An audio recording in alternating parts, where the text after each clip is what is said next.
Too many of us, too many years. I would love to meet with any of you individually or my inside.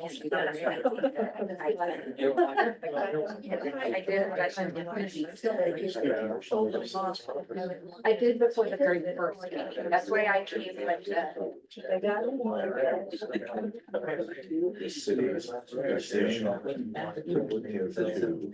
well, has it changed in the last month? Okay, I met with him on the day, on that specific thing. And how we can change that. You saw my email. Your twin.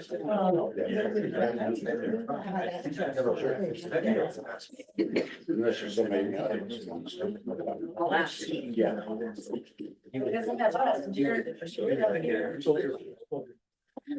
Little low. This David Parsons. You're the smallest one here, so. Okay, I'm sorry. Welcome to the Providence City Council meeting of June 19th, 2024. We have Jeff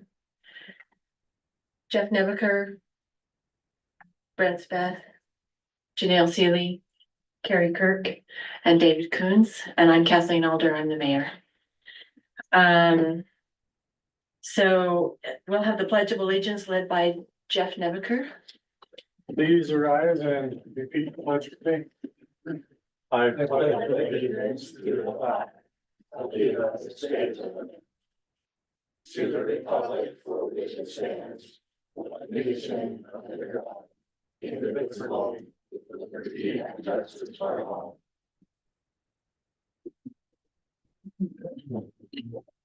Thank you all. We have a prayer now by Brent Speth.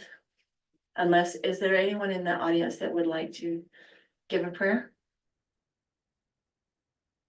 Okay, Brent. Our kind and eternal Father in heaven, this evening as we have assembled together in the capacity of Providence City Council meeting, and we're grateful, Father in heaven, for those who are attending for their interests and concerns in the city of Providence. We're grateful, Father in heaven, for the citizens of this community. They definitely make this community, and we're happy to be able to serve in this capacity. And it is our humble prayer, Father in heaven, that the decisions that we render this night might be in their best behalf, because we do care and are concerned about them. We're grateful, Father in heaven, for this land of America, for the freedoms we enjoy, for the opportunity we have to assemble, the opportunity we have to speak our mind, and we have the opportunity for peace. We pray for thy guidance and direction here this evening. We say this humbly in the name of Jesus Christ. Amen. Amen. Thank you. We'll go to the council reports now. We do the council reports first. Because we had a citizen who came to us and said, you know, we want to hear what the council does, but we can't stay here till midnight to the very end. And so, David, we'll start with you. Okay. This month, met a couple of times with Ryan again for some productive training and conversation and conversation that was helpful to me, just getting some questions answered. Mosquito abatement meeting went quick and well. They said with the cooler weather we've been having, which is interesting, that we're getting a slower start to the abatement season. And so they anticipate getting started as of a couple of weeks ago, even though we still had some cooler weather. There was, I think we talked about getting the new machine. They've also gotten a larger drone, and they're talking about possible plane coverage during this height of the season, just depending how bad it gets.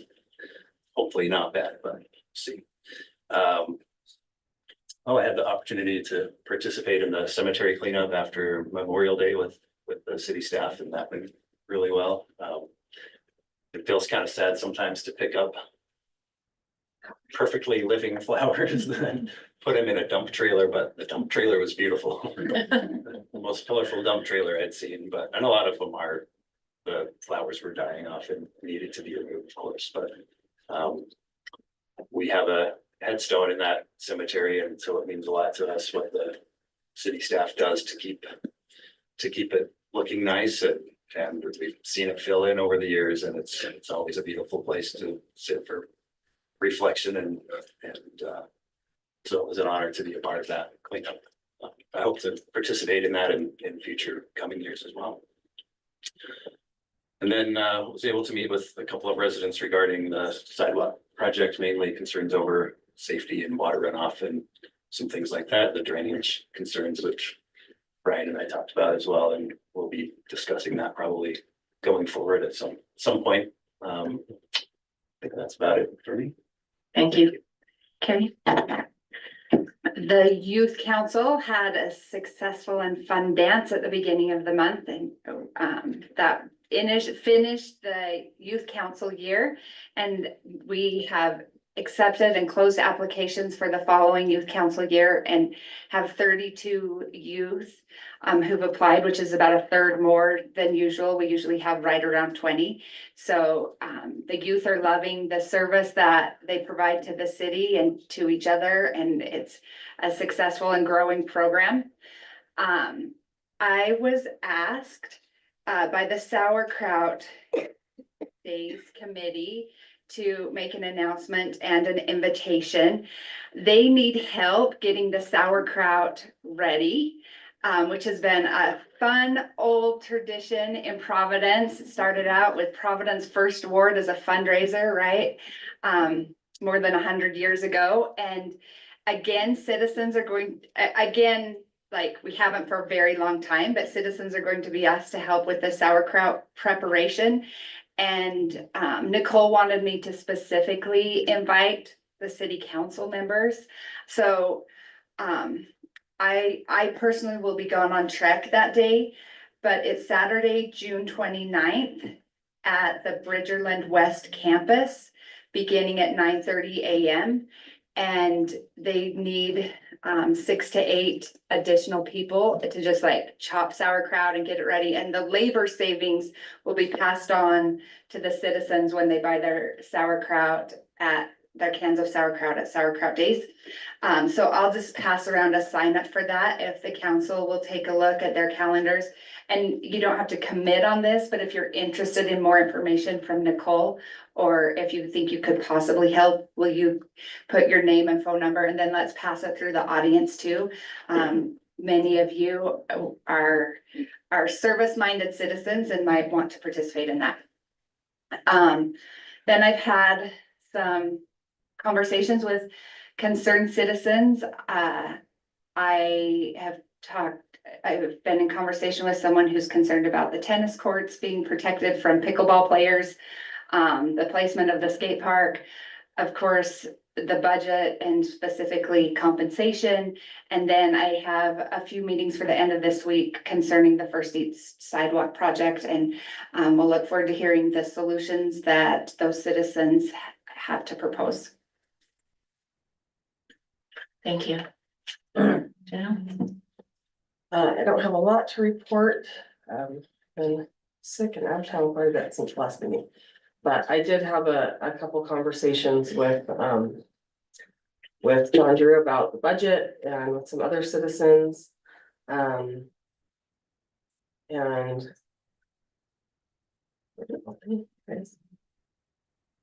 Well, our Healthy Cities survey is finished.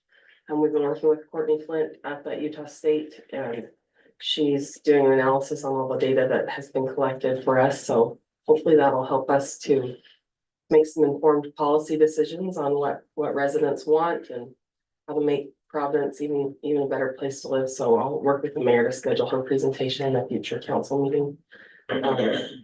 And the Legislative Policy Committee is on break for the summer, so that kind of eases up on some of the meetings that I deal with the legislature, so. Kind of like me right now. Well, I attended the Historic Preservation Committee meeting. It was their kind of kickoff meeting with the, but it turned out they didn't have a quorum, and so they just had Nicole there, and she presented the sauerkraut celebration and things that were going on there. And it's very exciting what they're doing. They're going to have historic tours again this year on a bus, to be able to take people around and see the historic part of Providence. And so I was happy to do that. I appreciated Ryan's report on fiber. I think that the report speaks well for itself. I think the citizens of Providence have supported it, and I think it puts a definite stand against the campaigns that are going on opposing fiber. I think our city has risen well above the naysayers about fiber. And so I want to thank Ryan for that report. I also, I've been out to the cemetery a couple times this week, and the cleanup looks really well, and the trim and the maintenance and grooming of this cemetery is beautiful. I really appreciate that. I've also met with people on 100 East regarding that sidewalk, and do have more meetings coming up regarding that sidewalk. We'll meet with them here the next week. Also, I will be meeting Monday for a safety meeting for Providence City. That's about all I have to report. Thank you. I just met with Ryan, been through some of the agenda items. He's kind of updated me on some different things with fiber and the budget and 100 East. And then I've just been communicating with a lot of citizens about the safe routes to school and thinking about options there. I also ran into a citizen. I asked him about fiber, and he absolutely loves it. He wouldn't be able to do his job, the work he does, without it. I have my opinions, but I was happy to hear that he loves it. He loves the speed he has with it, and he wouldn't have it any other way. So that was good to hear. That's all. Great, thank you. Just a short report. It's my job to be out in the community and working with people and serving on boards, making sure that people know Providence and that we know who they are and what they're doing. I'm a member of the COG, Council of Governments, COGS. I'll tell you, when you get in government, there are lots and lots and lots of acronyms. I sat in a JPAC meeting at UDOT the other day, which I'm a member of now. And I'll tell you what, it's like, well, wait a minute, what does that mean? What does that mean? I'm the chair of the Land Preservation Council for the state of Utah. I'm chair of the CMPO, Cache Metropolitan Planning Organization. And so I'm in a lot of meetings. I counted up my phone calls the other day, and I was on 25 phone calls. And so a lot of it is over the phone and Zoom, and but it's exciting. We have a wonderful community. We have lots of things going on. We have an opportunity as Providence citizens to take advantage of the beautiful parks that we have. We've made a lot of improvements to the parks, and we have more coming. And so we want citizens to stay in our city and to recreate in our city rather than going somewhere else. That being said, we'll close that portion of the meeting for the reports. And the next item is the approval of the minutes of May 15th, 2024. I'll entertain a motion. I'll make a motion that we approve the minutes for May 15th, 2024. I'll second it. Okay, we have a motion and a second. Any discussion? There was a request for a letter that was sent to be attached to the minutes, so I didn't see it attached by one of the residents. I think it was from Don Calderwood. Don, Tony was Don. Can we put a link to the message that, I don't know, how do you include public comments like that? Sure, if you wanna add it, if you wanna add that as a motion to add it to the minutes, because it wasn't discussed and it was just kind of given out as Mel. That's why I probably didn't add, but. I can add it, if I want to add it, for sure. Okay. Okay, so we have, so you want to amend your motion? I'll amend my motion that we make the changes and additions as discussed. Yeah, I understood that since it wasn't part of the meeting, that's why we didn't add it, but if you'd like to put it on there, we will. Gotta find it, add it in. Okay. Do we have a second on the changed motion? I'll second it. Okay, any further discussion? All in favor? I, Aye. Any opposed? Motion carries, thank you. This portion of the meeting is public comment. Citizens may comment on anything that is not on the agenda. So you would come to the mic and you would state your name and give us your comment. I just want you to know that we also accept positive as well as negative. So we like to hear the good things that are going on. So would anyone like to comment? Okay, John, Drew? John Drew, Providence City. I noticed several of the council members talked about fiber. Brent went into a little bit of detail. I attended the Republican State Convention, what was it, March? Was it March? And shortly after that, I talked to Ryan about it. I was kind of alarmed. There was someone handing out flyers. And it was this group called nogovinternet.com, and I was alarmed. So Ryan and I had a discussion about it, and I said, there's a lot of negative out there, and I'm sure there's a campaign to get that message out. And in a press release, this group said they're spending a 7-figure amount of money to do a media campaign. That was the end of last year. So if it's 7 figures, it's somebody with deep pockets. So so I told Ryan, I said, we ought to put something together with all these comments and all these questions and send it out to the residents. Certainly they're gonna get something in the mail from one of these big deep-pocketed organizations. So I dwelled on that and I did some research. And then a couple of weeks ago, I got this in the mail from Xfinity. And it's addressed to current Providence resident. And it's a $9.95, you guys probably got it, from Xfinity, Comcast company, big, deep pockets. And I said, sabotage. That's how I read this thing here. So I put something together and I sent it to all the council members from Brent's comments, and I talked to Carrie earlier and she gave me a thumbs up, thought it was good stuff. I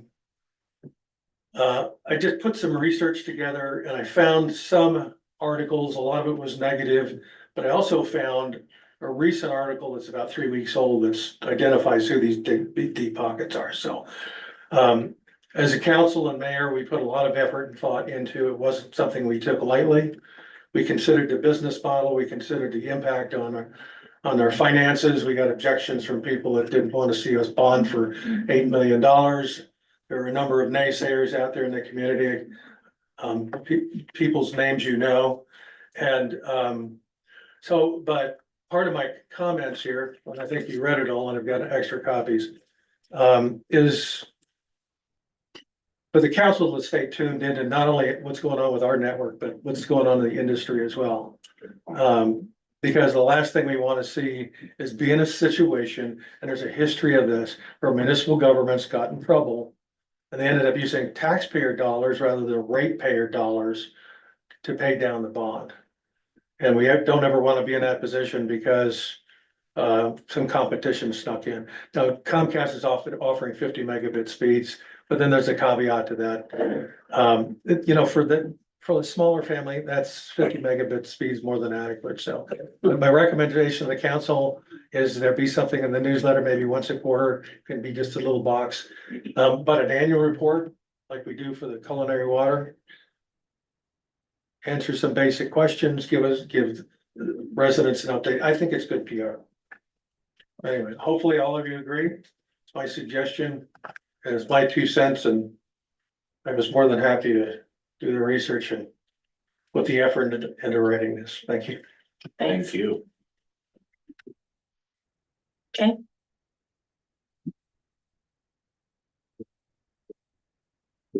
Hello, everyone.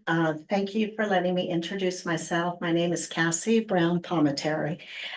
You may have met my brother at the meeting in May, and we both represent our parents who own the Brown property at 251 South First East. My grandma purchased that property in 1960, and I've been visiting for decades as a young girl, a mom with 3 sons. Now retired with my husband, we'll be spending a lot more time there. And so will my brother and his wife. The potential sidewalk construction along 100 East has come to our attention, and we have a strong concern. After looking at the engineering plans, we read the whole plan that CRS put together. They don't seem to be complete for at least our section of First East. They show retaining walls creating water issues flowing down we have a very steep driveway that comes into a single car garage. We're very concerned about flooding in that garage when you build retaining walls. We have obviously stormwater management, but there's natural springs, irrigation water issues to address. And the retaining walls will also create sightline issues, just safety of pulling out on the driveway onto the road. We're in agreement with the rest of our neighbors, hoping there will be a change in designation of the First East from a major collector street to a minor collector street. We read the major transportation plan for Providence. I think it was developed in 2020. Again, I think CRS engineering was involved. The plan states the function of a major collector street is commercial. There is not one commercial property on First East, and it is a relatively built out with residential homes, a church, and an elementary school. As is the bench above via Canyon Road, relatively built out up to the deer fence. So it doesn't appear that traffic volume would increase that much on 100 East in the future. It seems more appropriate to consider First East as a minor collector, locate the proposed sidewalk closer to the street, which you would because the right of way would be less, saving lots of money for tree excavation, retaining walls, etc., and providing safe passage for children. And another consideration, Main Street seems to be a much safer north-south corridor for school children to access Providence Elementary, which fills that block between First East and Main. They could reach the school via Third South or First South from the Canyon Road area. Main Street is much flatter with developed sidewalks. So we really encourage for the mayor, city manager, city council members who have not had a chance yet to visit, talk with the neighbors and residents of 100 East, actually see the challenges that are there by viewing the actual properties, major expenses that would be ahead to create this sidewalk construction along First East. Thanks for your consideration. Thank you. Thank you. Okay, is there anyone else that would like to speak to an item that is not on the agenda? Thanks. My name is Valerie Burns. I live in Providence, and I'm happy to live in Providence. I've lived here 30-some years. But an incident happened to me, and I'm so glad to have a sheriff here, and I don't know your name, but Lieutenant Tim Ramirez. anyways, yeah, what is it? Tim Ramirez. Tim Ramirez, okay, thank you. And I just want to make you aware of this fact. I've always felt safe here, but I don't feel that safe anymore. the illegals, and I've asked at a couple of council meetings here and in Logan City, how many illegals do we have here? I don't know. Nobody knows. Nationally, we're hearing all this stuff about illegals. And then 1 month ago today, was shopping at TJ Maxx. And at 3:15 in the afternoon, this is the purse I had. I had this little one inside my purse like this, which carries everything that I own, my wallet and all that stuff. Anyway, somebody, and I believe it was a woman, came and took that out of my purse.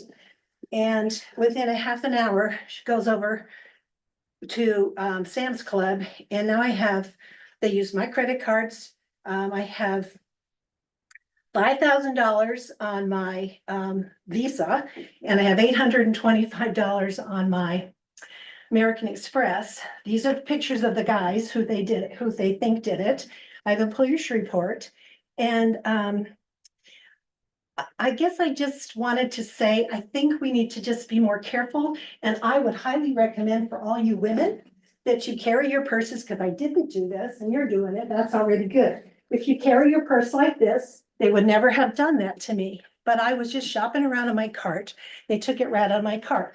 My police report, I have a detective, and he says he believes that these are illegals from Venezuela, and they are gangs all over, and this happens quite often, at least once a week. These are the pictures of the two guys. I want you to see them because these are real. And I just don't want this to happen to anybody else.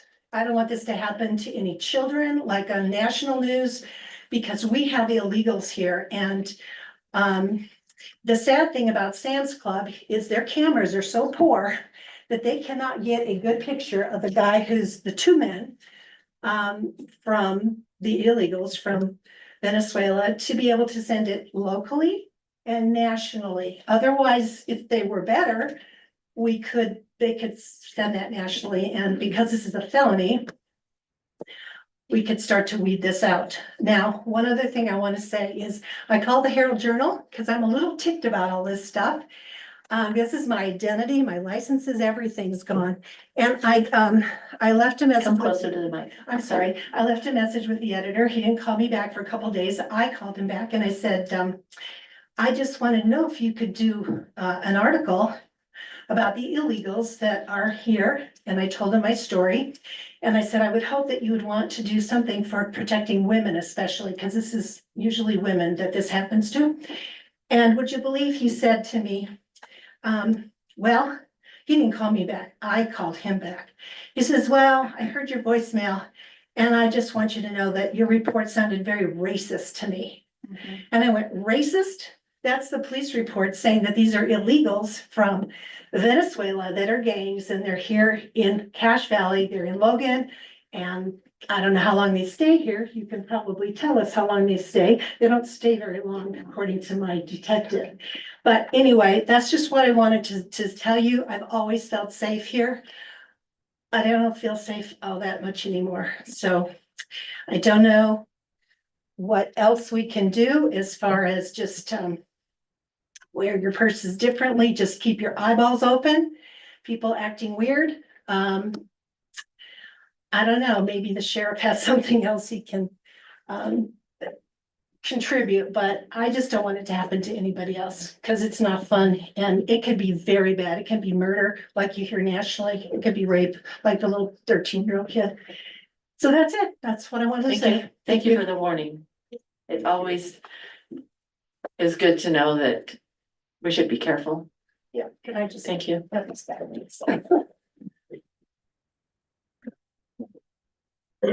Anyone else? My name is Judson Finley, and I'm a resident of First East between Center Street and First South. And I just wanted to come, I know we've met and talked with a number of you about the sidewalk issue and the plans for that development. Mostly what I wanted to let you all know is that a number of us are from the neighborhood are here tonight, but we have organized to form the First East Coalition. We're very concerned about the city's proposed plan. We're concerned that it hasn't taken into consideration all of the options. We've been presented with one option Generally speaking, we are opposed to the current plan.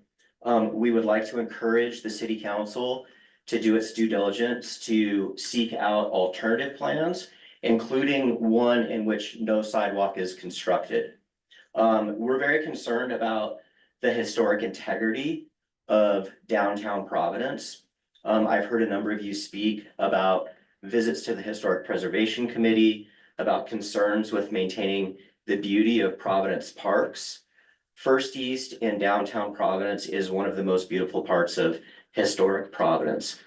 Any plan that removes the trees is going to deeply affect the feeling of that community for generations to come. So mostly, I'm just here to make sure that you all know that we're concerned. We're speaking with each other, we're united, and we hope that you all make decisions that are in the best interests of our community. So thank you so much. Thank you for your comments. Anyone else? Okay. Thank you for attending our meeting. Thank you for comments. We always want to hear your remarks.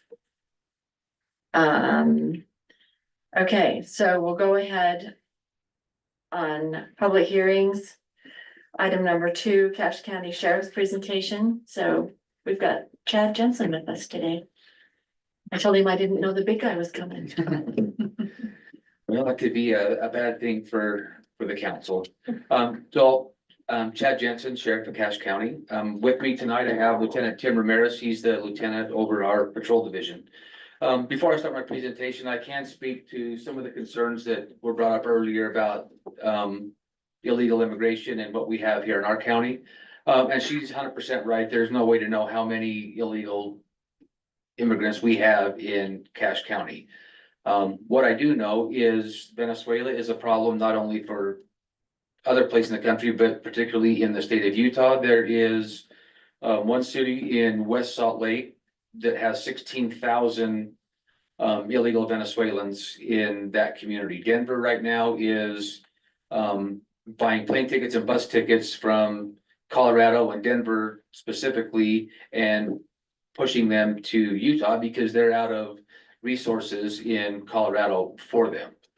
Our gang unit and Logan City's gang unit is aware of what's going on locally in our valley. What we've seen mostly with these groups is they are more from the Wasatch Front, not necessarily residents of our county. They do come to our county, they commit crimes, and they go back to the Wasatch Front where they live and commit more crimes than they commit in Cache County. I think one thing that I don't know as everybody knows is local law enforcement, state law enforcement cannot enforce federal law no more than federal law enforcement can enforce state law. We can't arrest somebody strictly for the fact that they're illegal. What we do if we arrest somebody for a state crime that's committed in Cache County or anywhere in the state of Utah is they can be booked into jail. And our only recourse to that is we contact ICE, which it's their determination whether they're going to place a hold on those folks, whether they come get them or whether they don't place a hold and we continue on with our state prosecutions. And when that's over with, then they're still in our community. It's a broken system. I mean, there's no ifs, ands, or buts about what the immigration problem in our country and in our state is. It is a broken system. We do take these things seriously. We do follow through with our gang unit, which teams up with Logan City's gang unit, and we are in contact with the other gang units across the state, and hopefully we can bring closure to some of these cases, but they're very difficult cases to work because that group never speaks to law enforcement. We're never going to get anywhere with them unless there's some other type of evidence, a physical ID, or they're actually caught in the act of committing that crime. But it's a problem more so on the Wasatch Front than it is necessarily in Cache Valley. We've had gangs here, whether it's immigration gangs or other gangs. For my 30-year career, I've been in law enforcement. We have been fortunate up here is because we take a zero tolerance for any kind of those things. We arrest spitting on sidewalks, smoking underage, minor in possessions, whatever the crime is we arrest them for that here. So we're not the greatest picking grounds for them to come to, but what I've seen over my career is that they do come from the Wasatch Front. They have friends or relatives who are associated with those gangs that live here. But we see more of our folks traveling to the Wasatch Front where the large groups are at, rather than those large groups coming to Cache Valley.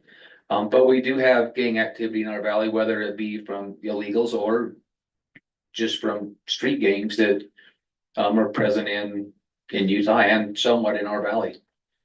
We do have a gang unit that tracks those cases very closely, and we know who those people are. To call somebody a gang, you just can't like, oh, I think he's a gang member. There is a very strict set of criteria in state code that we have to meet before we can tag somebody in our system as a gang member, and we do our due diligence and we do tag those people as gang members in our system. So our deputies and other officers in the valley who run that name can see that person is an active gang member.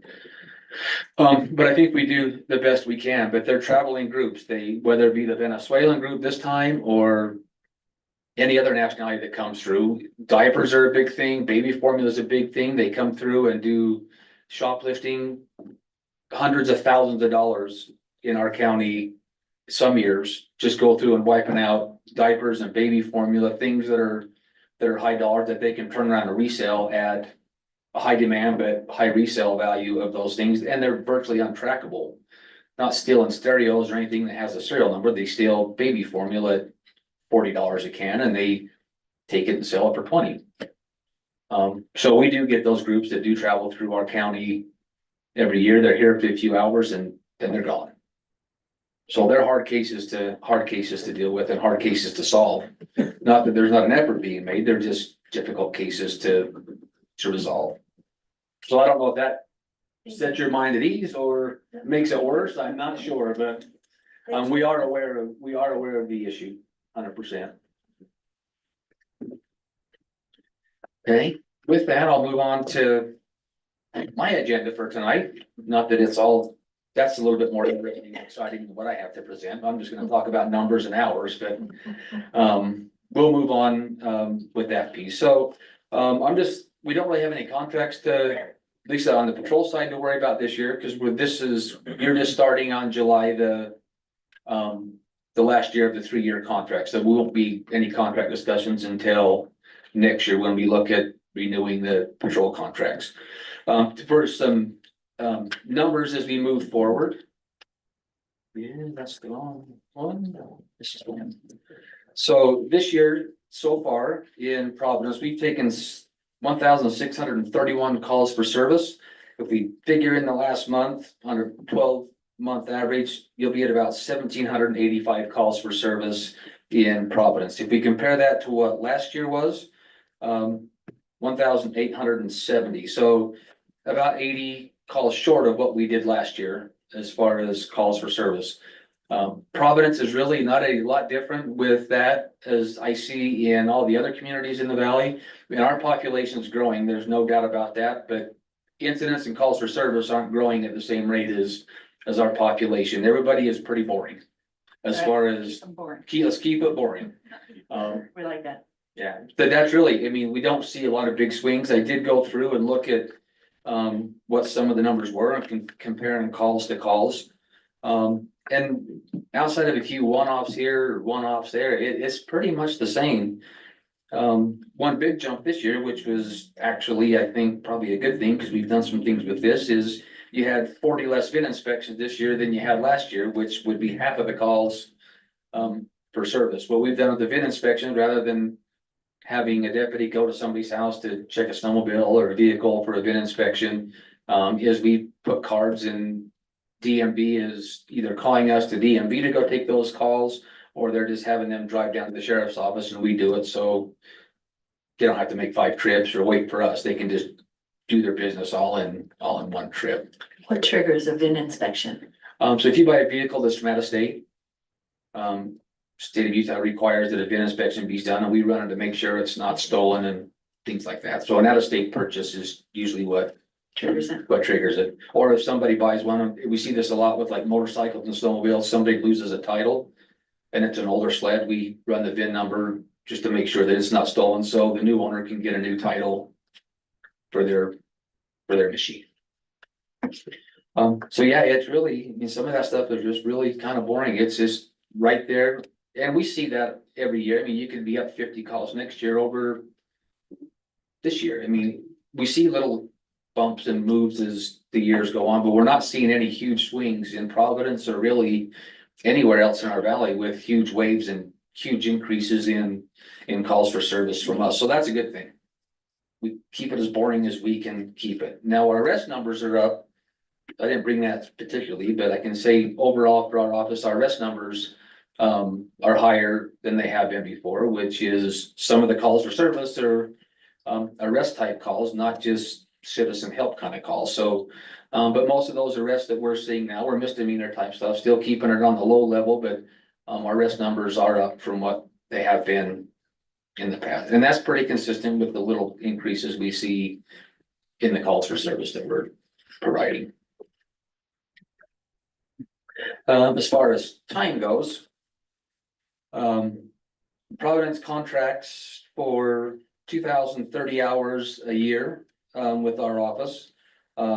So far this year, we've done 3,573, and if you just average out the last month, it'd be at about 3,900 hours for service.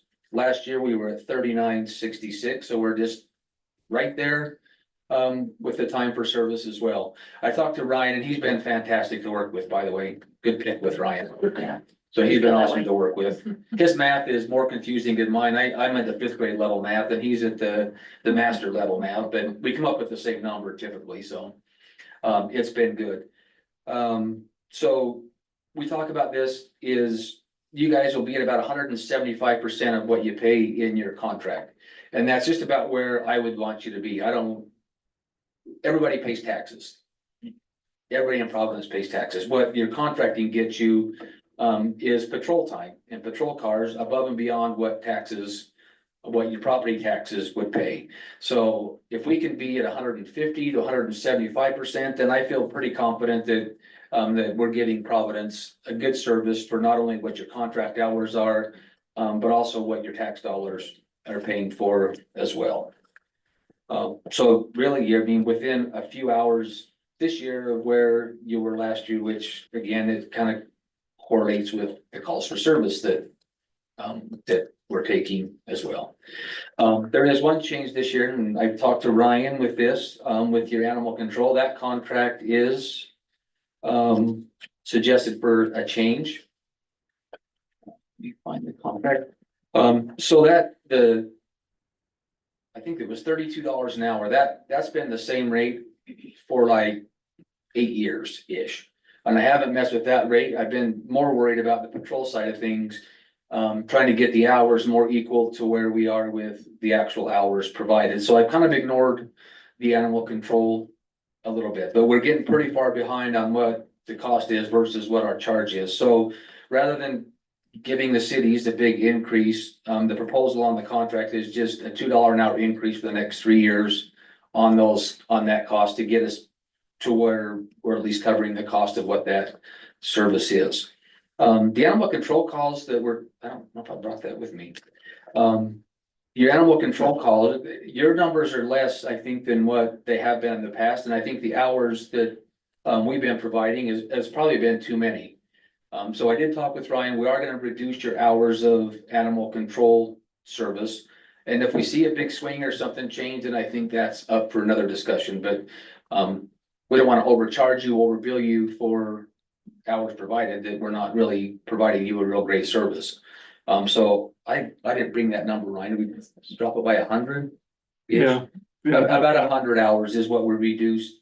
You're at 679 now. I think we're going to go to like 579. So I just had a question about the hours. So if you're not actually on an animal control call, are those recorded as patrol hours?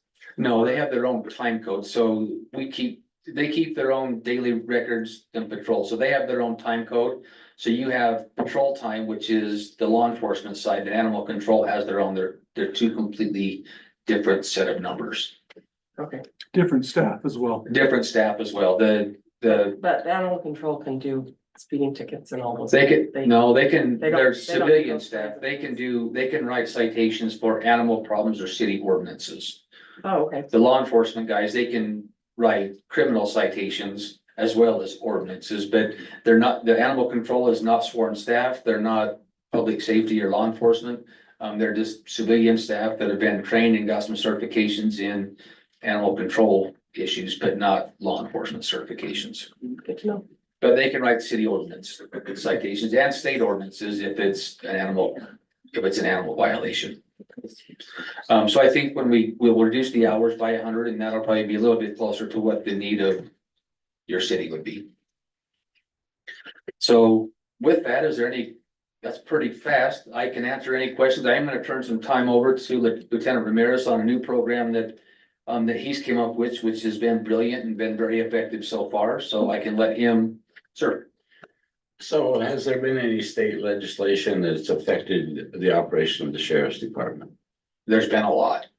Are- Every year, there's a lot. The big one, besides the justice system getting turned on its head, over the last several years, the big one that came out last year that affects our operation is a school safety bill, that came out. The heavy lift on that is more for the school districts, but it basically requires that every school, elementary through secondary and through college, that there's an armed person in every school, whether it be an SRO, a volunteer, a school employee.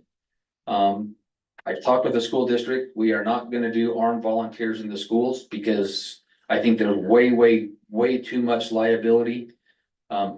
Specifically on the county, because if I'm the one that has to train them, we're gonna eat all the liability. But our Cache County School District has been fantastic to work with. We are years ahead of where the rest of the state is because they've taken school safety very seriously. Where the cost is gonna be is we hired this year, and for the next school year, we have 9 full-time SROs in our schools now, and with this bill and funding from the school district, we're going to add 4 more full-time school resource officers to the school. That will put a deputy in each one of the high schools, all the middle schools, and 3 of them will split their time between the elementary schools. I would just hate to have kids show up to school with AR-15s at every door when they're going to kindergarten. I don't think that's the answer to school safety. Also, what the bill required, and this is the heavy lift for the schools, but we're somewhat in charge of that as well, is the bill that got written requires every sheriff in the state to have a designated full-time school security chief that oversees school safety issues. So we've hired a full-time position we opted for the law enforcement side. It doesn't have to be a law enforcement officer, but I'm not gonna have one of our trucks parked in a school with somebody who can't take action if there's an issue. So we've hired an additional, at the county's expense, an additional full-time officer, security chief. And what his responsibility is, and following the bill, is that's all the training for the teachers on firearms if they choose to carry a firearm in the schools. That's all the training for the armed school security chief, which will be a school employee. All the training for that with that position, and what that bill did is it made the sheriff responsible for everything school security and school safety of any school district in our county. Which now we have just picked up Logan City School District on top of the county school district, and also included all the charter schools and other schools in the valley. It's a big lift.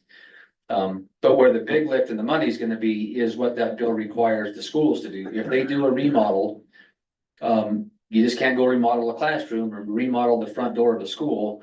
That bill tells you what kind of doors you have to have, what kind of windows you have to build. Just an example, Idaho went through this about 3 or 4 years ago. And I just went and met with some of the sheriffs in Idaho like 2 weeks ago. If they went to build a new school and the cost of a new school was $300 a square foot to build new construction, new school. With what Idaho put in place which is basically what Utah just adopted, it doubled the price to $600 to $650 a square foot for new construction. And remodels are always more expensive than new construction. It puts it to almost $900 a square foot to be compliant with what that bill requires. So the legislature's been good, our district's on top of this, but moving forward, it's gonna get expensive, and I don't know how the school district can only raise money in one way. And that's through a bond or through a levy. Right now, they're pretty good, but we're working with them on plans of what are their plans moving forward for new construction or for the remodels. And what the security chief position is basically a fire chief for law enforcement. Is when somebody wants to build a school, their plans come to, as they go through the process, part of that process is they will have to present their plans to the security chief that ensures that they're putting in the right windows, they're putting in the right bulletproof window protectors, they have the right security systems. Our county's pretty good. All of our schools are connected in one camera system. That every one of our deputies can see from their car, dispatch can see it from the car. All of our schools, every one of them have the same policies, the same practices, the same protocols. Not so much with the Logan School District. We got some work to do there, but that's our big lift right now is what that bill did with school safety. Also a concern about that is we have seen this at the city level. We have to allow private schools. Mhm. Are there any stipulations regarding private schools that affect you guys? I mean, we have to allow private schools. Yeah. How does that relate to you guys? Well, what it does with this bill is we haven't had a lot of interaction with the private schools because they haven't had us come. What we done like elementary schools is we teach the Nova program or we do officer friendly kind of stuff. They haven't invited us, nor have we been in their schools, but what this bill provides is they have to follow the same protocols now as what the non-private schools do, and they're included in that bill. They have to meet all the same protocols, all the same policies, all the same security measures as the county school district or the Logan School District. So where we haven't had much interaction with them historically, they are part of the whole moving part now is everything schools falls under my office now and the state security chief. That's good to know because if they approach us, developing a private school, it gives us a tool to know what they've got to do to be able to have security for this private school, that they can't just come in and say, we're starting a private school and, Yeah. we got to interact with you guys. So I appreciate that. Thank you very much. It sounds like a big lift and I don't want it to sound like I'm complaining because I've been asking personally for 30 years to get something done with school security, and I'll bore you with a 5-second story. So my daughter's 20 years old now. When she was in 5th grade, I was always yapping at the principal. Why can't anybody just walk in this school? Why is every door open? Why is every door unlocked? Why is every window open? Oh, no, things are fine. We got things under control. So I dropped her off at school one day. I drove back to my office. I got one of our secretaries and I said, I need you to go to that school. My daughter's in that classroom. And if you can get her, I'll meet you at McDonald's in 15 minutes and buy you both lunch if you can get her out of that school. They beat me to McDonald's. And I took my daughter hand in hand back to that school and the principal just shook his head. I'm like, pretty secure, huh? So we've been begging for something school related for a long time, and I'm glad the legislature picked this up. I think there's some work that we need to do with them is all this isn't gonna be done in a year. Through the Sheriff's Association, I just started a school security chief sub-association, basically under the Sheriff's Association. And those 29 people will meet monthly. We can share resources, we can share policies, we can share practices.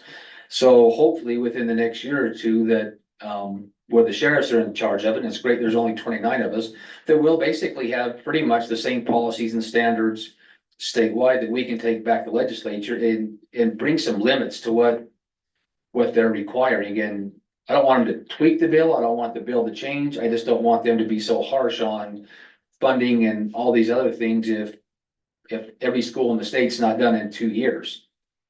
You take a brand new school that would be $100 million and say, well, now you got these things. Well, now it's $200 million to build a school. That's not realistic to ask of the citizens in this state. I think that's something we need to work into, and maybe there's better options that when cooler heads prevail over the next couple of years, that we can bring better options that still bring that level of safety, but not so intrusive on what some of the costs and stuff will be.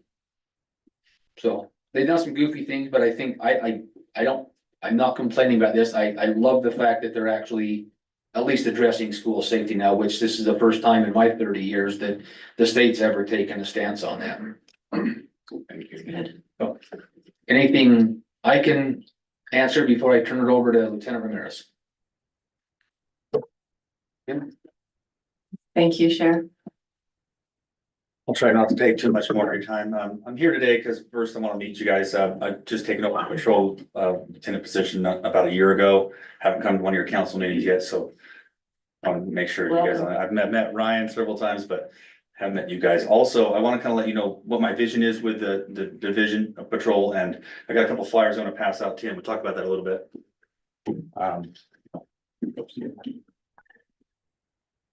We're discussing now.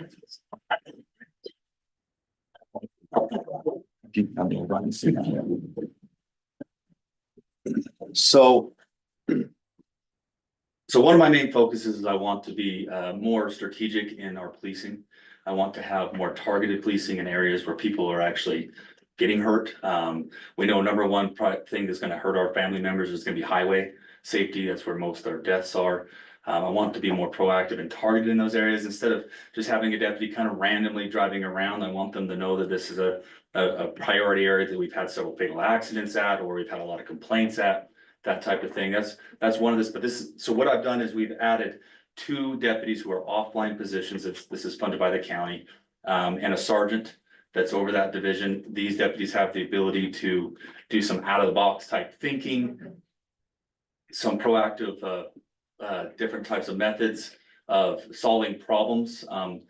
Ideally, they'll work very closely with all the different agencies. They'll work very closely with all our detectives, and they'll have the ability to come out and do some, and they have done really well so far. So I actually have some stats because we started this on Memorial Day weekend. Since there's been about 4 weeks, we've had a total of 23 arrests, 4 felony arrests, 19 misdemeanor arrests. These 2 guys have issued 51 citations, 19 misdemeanor arrest citations, 82 written warnings, 9 vehicle impounds. They've seized 4 firearms. 2 of them were stolen, and were used in gang activity.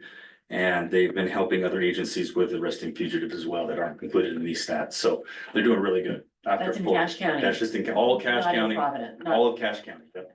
Yeah, and that's just been 4 weeks since I've started this unit. So Wow. in the summertime, they join up with the motors so they can target their speed enforcement as well as part of this. It's not just out there getting gang members and things like that, but they also work with the gang units and the detectives and things like that. So you guys have been listening to us long enough. I'm welcome to answer any questions, but I don't want to take much more of your time, but This is good strategic work. I love it. Yes. thank you. Appreciate it. Thank you. Thank you. We want to prevent Yeah, right. We want. rather from doing it from Exactly. the other We end. don't want to wait till we're the Wasatch Front. We want, like the sheriff was saying, we take every crime serious, we charge every crime. And I just want to get that kind of culture into our patrol unit that we take everything serious, so. Thank you. I just point out that one of the days you don't have lunch at Vaughnsville Park is the day that it's vandalized. So Of course. let's not have lunch there and we missed you there, but anyway. But we do have vandalism. Would you just have lunch there every day? We try to, actually. We go there quite often. It's a great place to have lunch. Must not have been there today because Oh, we have trouble. That's how it always works, isn't it? Well, thank you very much. Any more questions? Get out of your hair. No, just a thank you Okay, thank you. for what you're doing. Thank you. Thank you. Thank you so much for all the work you do for us. We try not to have a lot of work for them to do, but it does happen. So item number 3, budget adjustment public hearing. So this is a public hearing on our budget on adjustments that have been requested. This is the adjustment on the 2024 budget that is we're currently in. That's true, yes. We'll get to the 2025. This is a fiscal year end, so our numbers seem to kind of misalign because we're on a June 30th year end. Right, So if I can just give a presentation a little bit and then yes, open it please, up. Jim. So some of the major proposed changes to this, I'm gonna zoom in and see if you can see these, but I'll just go through a little bit here.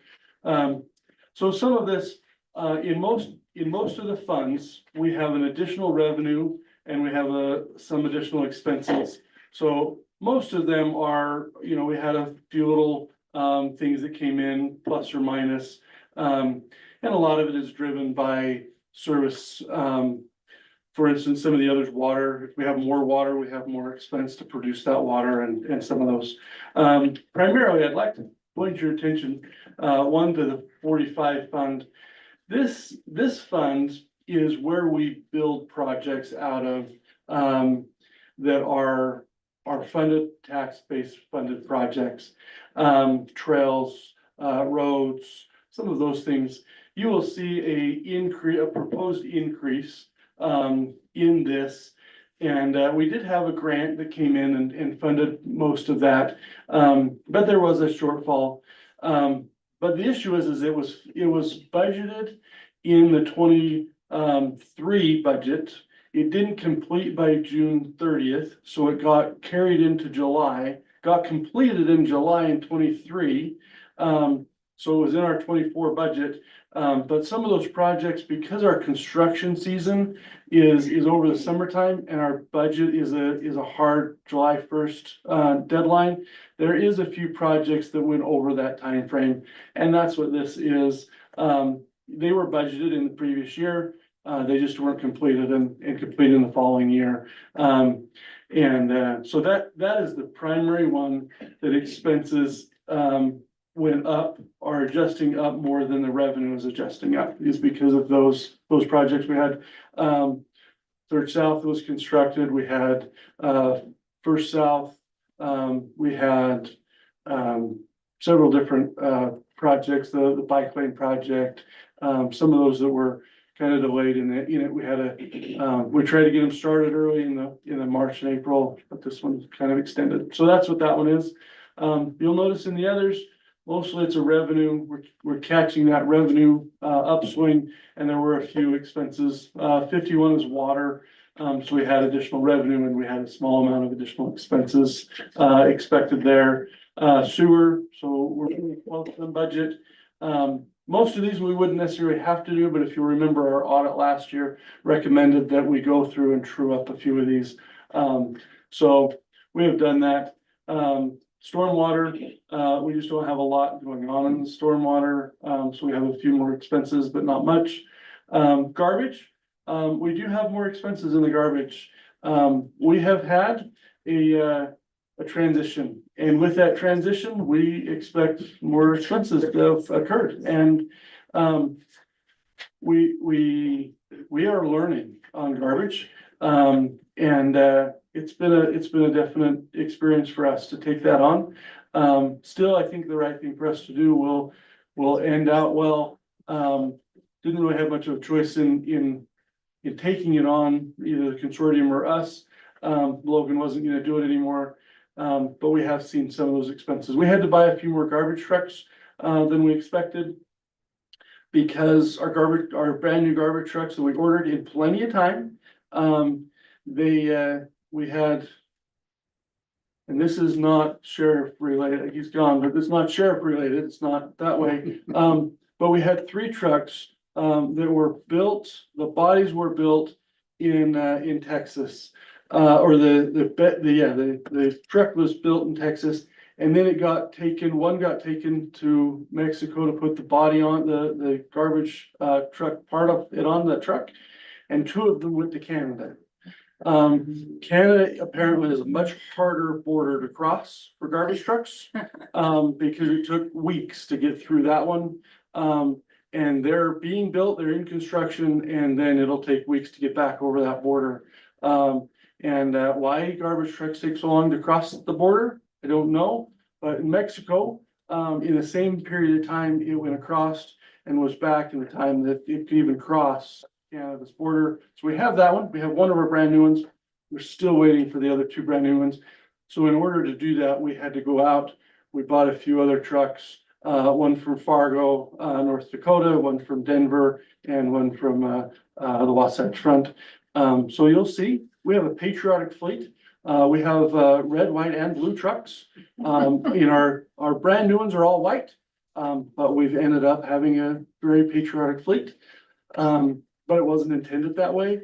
And with that, we have had some expenses on getting more cans so we could prepare for new move-ins. Some of those, we bought new cans, we bought new dumpsters in order to have some for growth and some things like that. So getting started, we had a little bit more expense than we kind of thought of that we'd have a year ago when we were doing budgeting. We do have that and not quite as much revenue to cover it. So that is a consequence. That'll turn around, and confident that our plan forward is a good, solid plan. But if you have a chance to have an extra prayer, we do like to have prayers for those garbage trucks because we do like them to run. So anyway, But just we did throw that in order, there. we did order brand new ones. We did order And brand new. because they didn't come when they were promised, we bought used ones. Yeah, We found out But there's a difference. reason they So. sell them. and because of that COVID issue, there was a big delay in them. And so when they would normally be turning over garbage trucks and there would have been more of a supply, even that used supply is older than what it would normally have been because that time period has delayed. Anyway, it's a crazy thing. Confident that we're still on the right path. We do have a few unfortunate things when it comes to garbage, and that is Logan is proposing an increase, so they've sent us notice that they will increase the currently we pay $34.50 a ton to haul waste to Logan. We pay $0 to haul recycle to Hiram. And we currently pay $0 to haul green waste to Logan. But the garbage is gonna go up from $34.50 to $38 in September 1st and $40 by the end of the year. So that's a 15% increase in cost. And green waste is gonna go from $0 to $25. That's a huge increase in cost. So those things are what, while we control some of our other pieces, there is some pieces that are still outside of our control. And while we'd hope that there wouldn't be increases, Logan is gonna push them to us, so. But that would affect Everybody. So we're not being singled out. We're not being singled out. No. It's interesting that So- that being able to bring a garbage truck across our southern border is easier than the northern border. Just It interesting. didn't, just an observation, Yes. So anyway, but we had that one and it came and so anyway, and then fiber, we have had more revenue. We've had a higher subscription rate. Just kind of an update. I appreciate Mayor Drew and his information a little bit. And then I'll turn it over to whoever wants to ask questions. But the fiber, we have a 63% take rate out of our expected number of 2,700 that we expected we'd have as possibles. We have 63% that have signed up for service. We are profitable in it. We have been profitable with our project every year, whether it's being with subscription or grant. It's never had a tax dollar fund our fiber project, and we have quite a bit that are on the network. We have over 1,700 residents that have subscribed. We have a total revenue of, see, our revenue is up, what expected, 587,000 is what we expect. Our bond is only 420. We're going to cover bond, we're gonna cover our reserve, we're gonna cover, most of those, expenses, all the expenses, projected. And so at this point, the adjustment is really, we do have a few repair and maintenance costs, that we had a cost to us and we passed it along. But because we accepted the cost from that damage and passed it along, those show up in our expenses. So that's why our expense is higher than we had expected, or budgeted for, because we had a large damage down in the Cherrywood subdivision. That has been billed to our contractor that was there and did that. But we do have, as a pass-through, we take that as an expense and include it as revenue. But our revenue is projected higher. Overall, all adjustments taken, our revenue is up from budget by $837,000. So that is our budget adjustments. We'll get into budget coming forward. This is what we've had and what we've operated under. So I'd like to give a shout out to a Mitch from the Bend Stream. I think he's very much been so supportive here in our community and has really promoted fiber. And I think he's been a great asset to the community in that. it's a bit pushy, but he has been an asset. But if you know him, he is a bit pushy. And I tell him that. He's enthusiastic. Enthusiastic is a better word. That is. I never noticed that I was the first one. That's great. We love Well, enthusiasm. We'll take questions or if anybody has anything on the. So this is a public hearing, so if anyone has anything they'd like to say. Okay, I have a quick question, if that's all right.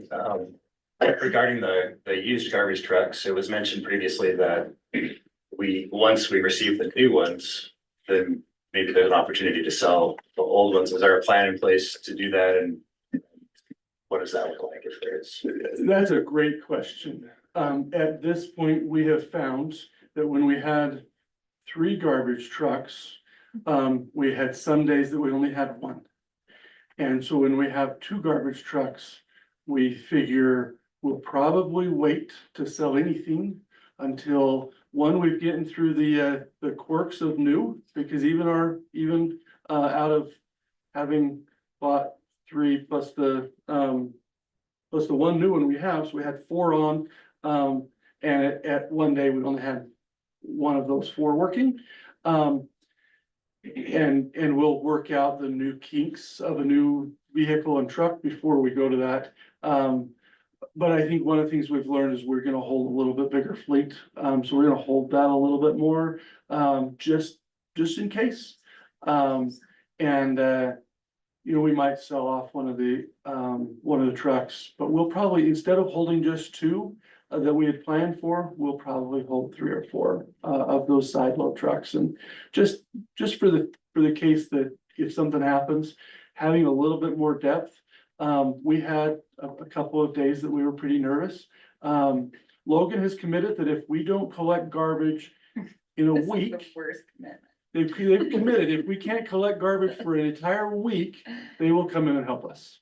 So if you don't see your can collected and your neighbor and all the city, if we haven't collected the city in a whole week, they will come to back us up. And so we'd rather have another truck or 2 just to hold on to for a little bit. I generally don't like fleet creep, having more than we need. But at this point, we probably won't sell very quickly and probably not within the next budget. So experience is worth a lot. So that we know. a working truck is worth a lot. Yes. Okay. So, who knew? Okay, so we, Sorry, do you have any other questions? Was there any, did you close that public hearing? Do we have any more? none from the audience? I guess I have a question, just what Come is, to the mic and state your name. hi, I'm Stacy Palmentary, Cassie's husband. And, so I'm just kind of curious with the fiber, but what does it cost for a resident in the city?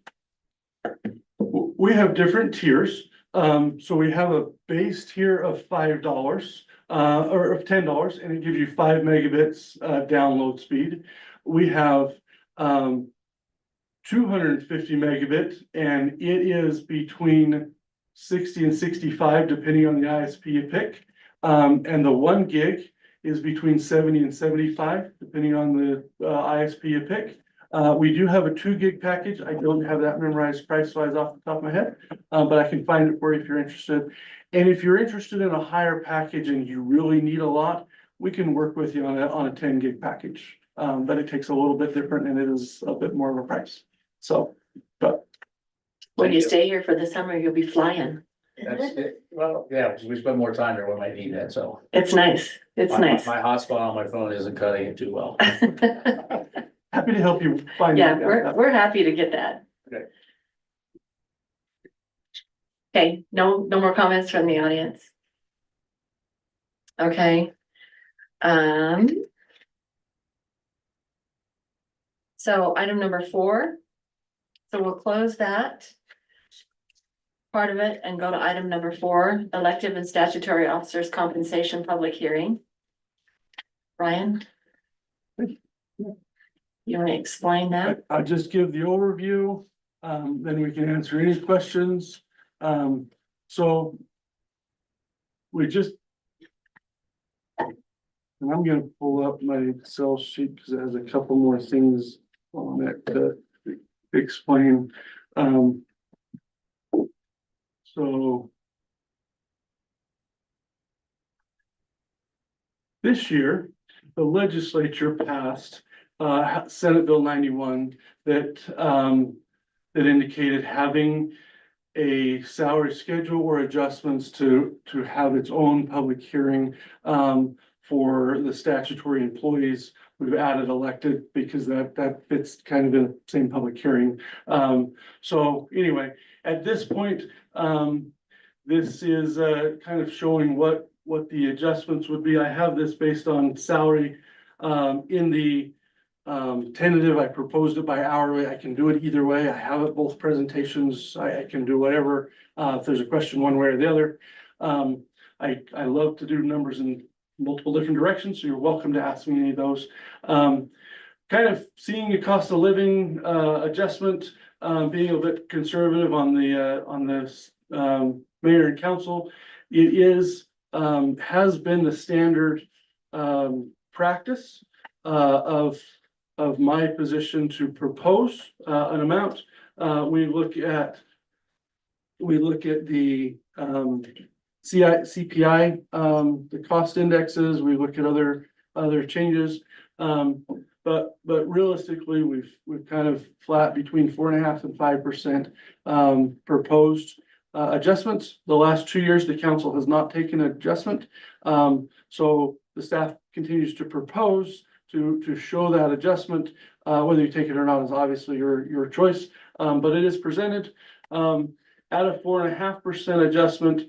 That does total a change of $2,761 for the entire council. And then it does show what the current rate is, what's paid, and what is being proposed. We had a salary study done and looked at, and I can show you those. And there is a range. There's a huge range in what's paid statewide. I put in kind of expectation wise and looked and said, what do other cities do? And I'm curious feedback wise, obviously, but expected hours. Oftentimes we compare to other cities and maybe they have a different expectation than the Providence does. At that point, kind of asked, filling out, this would be an estimate of the mayor working part-time, half-time is kind of what we talked about, maybe in that range. And I've talked to a couple and to kind of see what the potential for the council might be.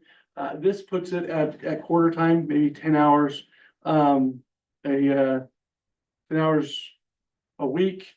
And if you figure council meeting and you figure your, homework to prepare, your preparation, trainings, when you have, days gone, full day trainings, we kind of expect that you go to both the, league training in St. George and in Salt Lake. And if you add that kind of hours up, over time, it adds up. If this is the right number, if it's not the right number, I'm not one of the council, so I don't know all of your hours, but it would be interesting to kind of peg that.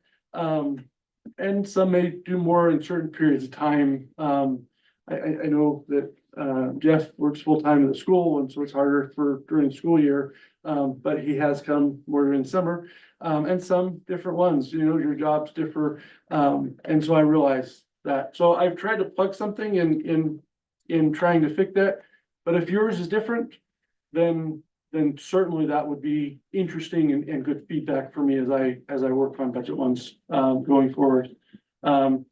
We did have some interest in maybe making a change to some of the planning commission. So we have proposed, some of that adjustment. They're appointed. There's my own community development director, and the justice court is a mandated amount.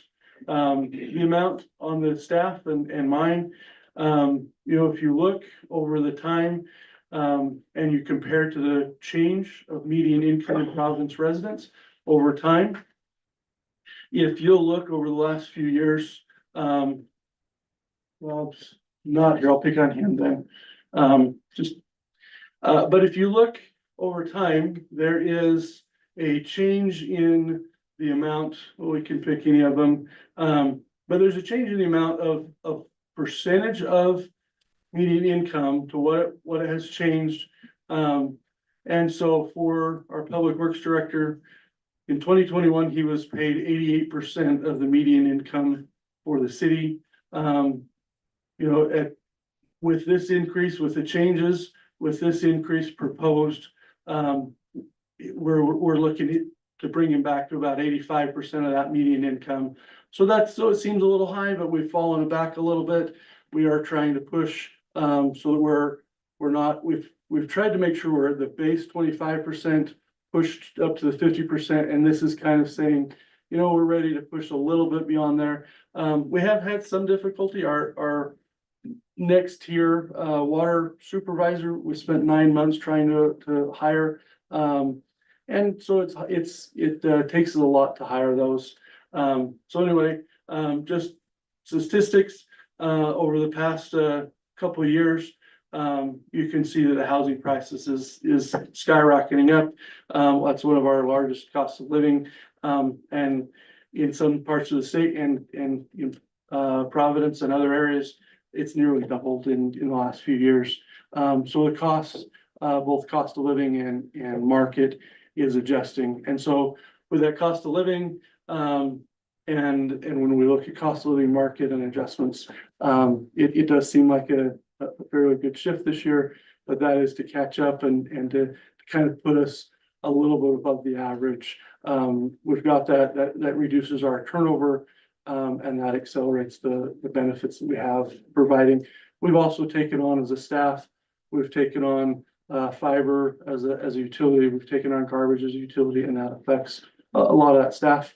We're a fairly small staff, and you'll see when you came that there was a majority of the staff that helped clean up the cemetery, and there is a majority of staff that helps to take care of lots of things that go on. And so anyway, that's the report. But public wise, I think a lot of it, you know, focus around your own and however you want to do that. I can plus or minus. I know that I will tell you that the most awkward presentation of my job is wages of my bosses, my own and my staff.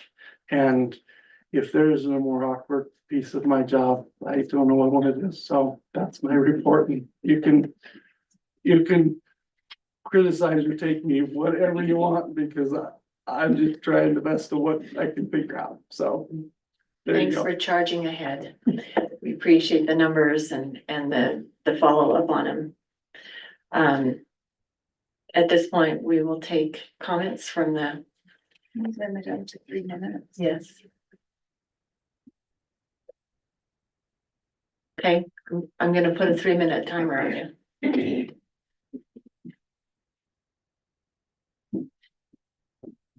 Who's got the timer? Yes. Okay. I'll talk fast. Okay, As promised in the last council meeting, submitted my comments in writing, so I won't go over them. You understand my sentiments. Janelle and I talked for an hour and 20 minutes one day. And I talked to Carrie earlier today, so we all agreed. We all have a right to disagree, but we do so in a peaceful, respectful way. So, I have one question. The survey that was done, was that on all categories in the city, or was that just the officers, elected and appointed officers? Our salary study was done on all employed, and then at that point, he has a database that we take from, that includes the elected, came from the database that he provided, but the third party did all of the staff. Okay, so this thing rolls through the whole budget, right? Yes. Okay, so it's not just, the salary survey didn't just affect. Okay, so I want to talk about the whole budget and the impact of that salary survey being applied to the whole budget, not just this part. So I'll give up the rest of my time for somebody else. And I reserve the right to speak at the, on the budget agenda item. Thank you, Madam Mayor. we'll get your reservation noted. Anyone else? Bob?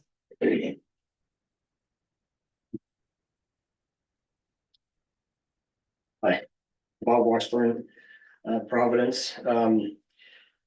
Came to speak mainly as a citizen, but I am on the planning commission. I think you guys do an awesome job. I think staff is great, and I've taken a lot of their time with my efforts on the planning commission. And to go 2 years without an increase is really hard. And I think that especially looking at this, city managers really in need of some adjustment as well, but You're suggesting upward adjustment? upward, yeah. I think that it is awkward for anybody to be voting on your own increase, but I think that everybody needs to have some adjustment upwards. I mean, it's been a long time, and it's I think we've got a great city. I feel that people on the city council listen when the public talks, and I know myself, I take time to research. I take time to listen, and my opinion has changed as time goes on because I learn more, and I think that our city does that, and so I feel like it's time to make some adjustments upwards. So that's my opinion. Thank you. Thank you. Anyone else? Okay. Mayor? Do we have anything? online? Cheryl Eames, please consider this communication as an objection to the proposed adjustments to the compensation schedule for elected and appointed Providence city staff and elected officials. Excellent documentation supporting my objection has been or will be presented to you by John Drew or Don Calderwood, two former recent Providence city mayors. Thank you.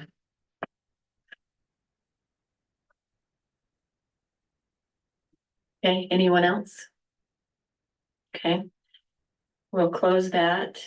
Item number 4 and move to item number 5. This is a final budget public hearing for our 2025 budget. Ryan, you wanna take that? I certainly do. I love this meeting. I don't know whether anybody else is having as much fun as I am. But He's our numbers guy and we love But I love numbers and because they tell a story to me, my anyway, I probably should tell, my mission president was a CPA and he told me, Ryan, he says, numbers tell a story. They aren't just numbers. But they tell how you're doing and that. And so, I've taken that to heart. It does tell a story. This tells. And Ryan, truth be known, everything in life is mathematical. I agree. He And for me, knows. I totally agree. Everything. Seeing my story here. So let me just go over, we had a tentative budget presented. I went over that. And at this point, some of the changes, there were a few changes to that, tentative budget.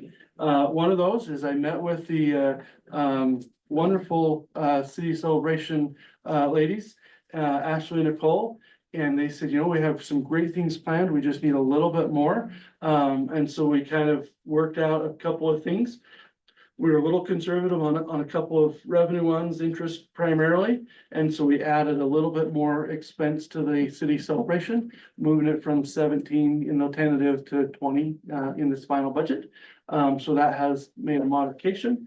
And just a very few other little refinement pieces. But overall, you will note that this final budget is very much similar to the final budget, very similar to the tentative budget. And the tentative budget had a 30-day window for comment. And I like to make sure that it has plenty of time for anybody to look at, question. Hopefully we've had time to look. But just to go through, as is kind of our process, I put in a executive summary, kind of outlining what happens in all funds, and what's happening in the general fund, and how and what our expected changes are. So we expect a natural increase of sales tax. We have some more things driving in.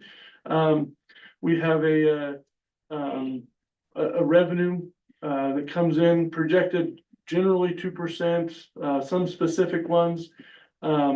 We have we look at numbers of, I watch the trends in every different taxing that we have.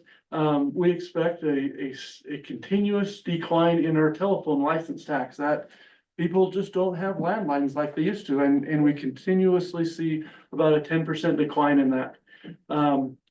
We continue to work on implementing our trails plans, the Park Trail and Recreation Master Plan, the Transportation Master Plan.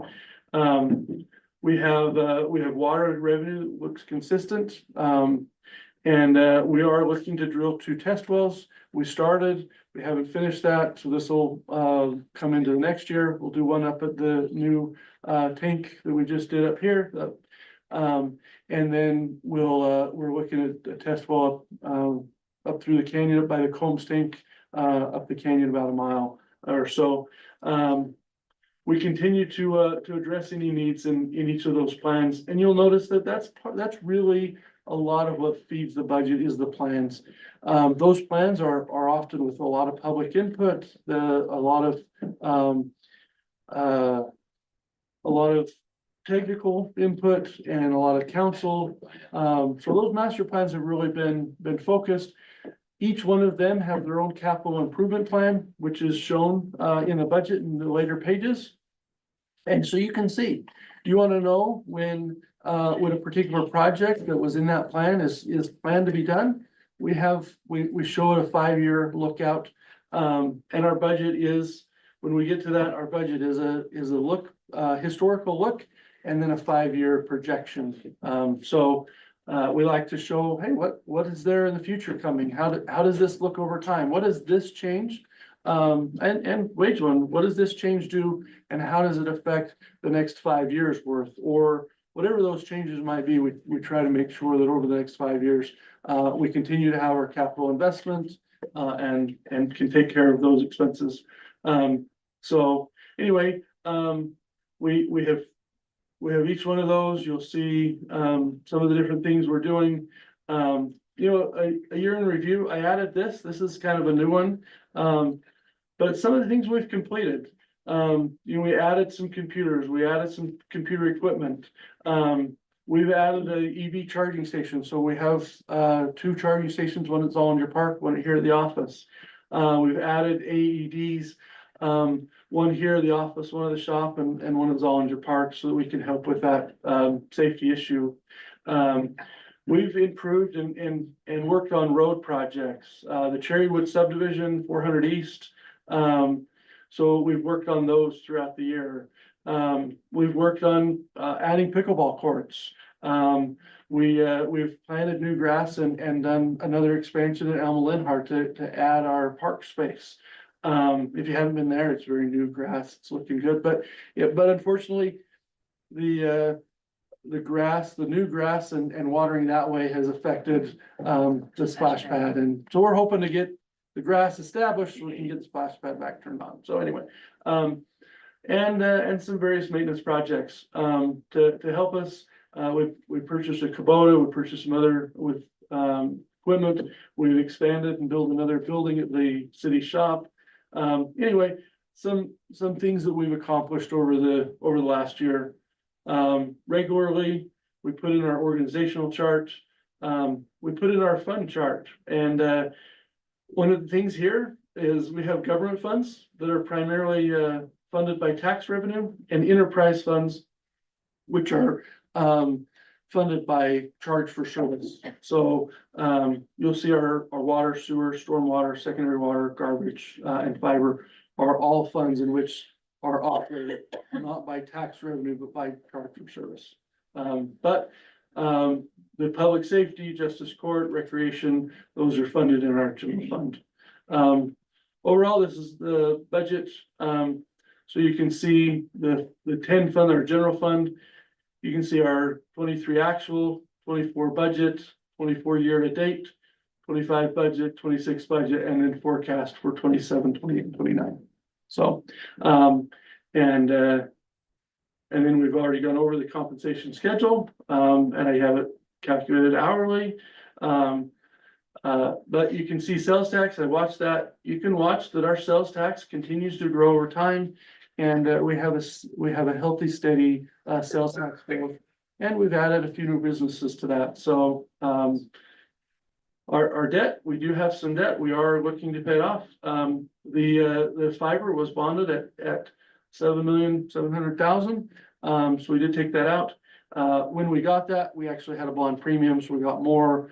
We've actually been able to fund between our interest and our bond. We have funded the entire construction of our fiber network. So there was no tax dollar or that paid into that. And then our water tank, we took that out at a 1.5% interest loan. So keep in mind, we make about 5 to 5.5% having our money in the bank. So as long as our money makes more invested in cash than it costs us for debt, then we don't generally accelerate the payment of our debt. We could in some spots, like fiber. We currently have 700,000 in our account, and we've just completed construction this year, and we still have built up a reserve there with between grants and other things we've got. So, but that's our debt. We do expect to pay off healthy amounts, and it's just a matter of time. We generally don't take out a lot of debt unless it's a major project. And on this one, we chose not to take out a debt on the purchase of garbage, and to get into that business, we self-funded that at about 1.5 to a little over $1.5 million, funding that enterprise fund. So it's borrowed from the other funds in order to do that. Our capital projects, these kind of show you the list of what kind of projects we anticipate doing in the next year. So we have a continuous IT and computer upgrade, both on the computers and the equipment, and a file server. We expect a new file server is going to come in probably this year. Website redesign next year. So anyway, we have certain things that are here. Security camera, we'd like to upgrade that because we have quite a bit of vandalism going on. So we'd like to up and beef that up. we have our vehicles, so we have some of that. Some of our vehicles are been purchased, are just kind of a note to make sure it's understood. But we have a vac truck that has been ordered. It was budgeted last year. We've paid quite a bit to that. It's still budgeted, but because it will turn into a depreciable item, we don't show the capital outlay this one because we've already showed the capital outlay, but the depreciation will show. So anyway, if you don't see that and we haven't actually seen it show up yet, there is a reason that kind of there's a little quirk when we get to government accounting. So anyway, park acquisition, we always have a budget that we plan, and we haven't yet done that, but we're planning, we still plan. If we have some, if you have a good spot, we have If anyone has any. any we want to sell, we're interested in expanding park space and we are into that business and doing that, and so we continue to budget for that. We have some repairs, some small street items. We're foregoing a large street project this year in order to catch up from some of the other things. We've had some very large street projects for the last couple of years. We're kind of taking a break this year and kind of letting that dust settle and allow people to not have to drive in a construction zone every year. So we're taking a break this year, so you won't see a lot of cones that way. So anyway, just so you're aware. Then our water well, once we get to we hope to drill a full production well this year. Water fill station, probably over by the shop. We hope to maybe delve into getting our standard, upgrading our standard specs this year. We've had that on our plan for a while, but maybe we'll get to it this year. This one's a big one that I just want to highlight. Last year, we upgraded our meter reading. So currently we read water only in the spring, summer and fall months. We don't read in the winter. Largely because it's going out driving, and we have snow plow duty instead of meter reading duty, and anyway, our reading is different. This will we have started moving our meters from a driving around reading routes to a tower read. So instead of reading it once a month, we will read every hour. And so we'll be able to see every hour. And so when somebody moves in and moves out, we don't have to dispatch one of our staff to go and read the meter. We'll be able to read it from the office. And we'll be able to set triggers. So if you have a water leak on your side of the meter, we can set alarms that will say, hey, they've suddenly gone way above what our expectation is for water.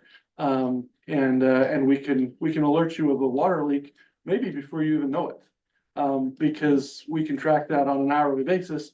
If it triggers and says, hey, within this hour, you've used 300% of your average use or whatever that is, we can maybe help that so that we can save water conservation.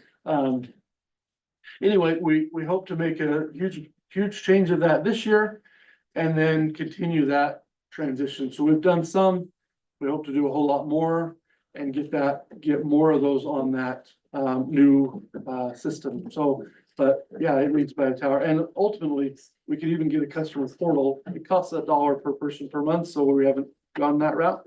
But we could get a customer portal so you could watch your own meter on the hour and be able to see your own usage that way. So you say, hey, I need extra watering on my lawn. And you say, oh, I'm gonna do that. And then you watch and you say, oh, that was that much gallons. Maybe I don't need that extra one or whatever. But That was for teenage showers. it certainly could be. Certainly could be. But anyway, we're working on that. That's a bigger one for us and kind of added in this year. But we have other ones, the sewer expansion, the lift station. We're planning the lift station. We have plans for the last couple of years to upgrade the meters with Logan. They're running okay right now, but we keep that in the budget just in case we need that. And so we've been looking at that for a few years. So we carry it over from year to year.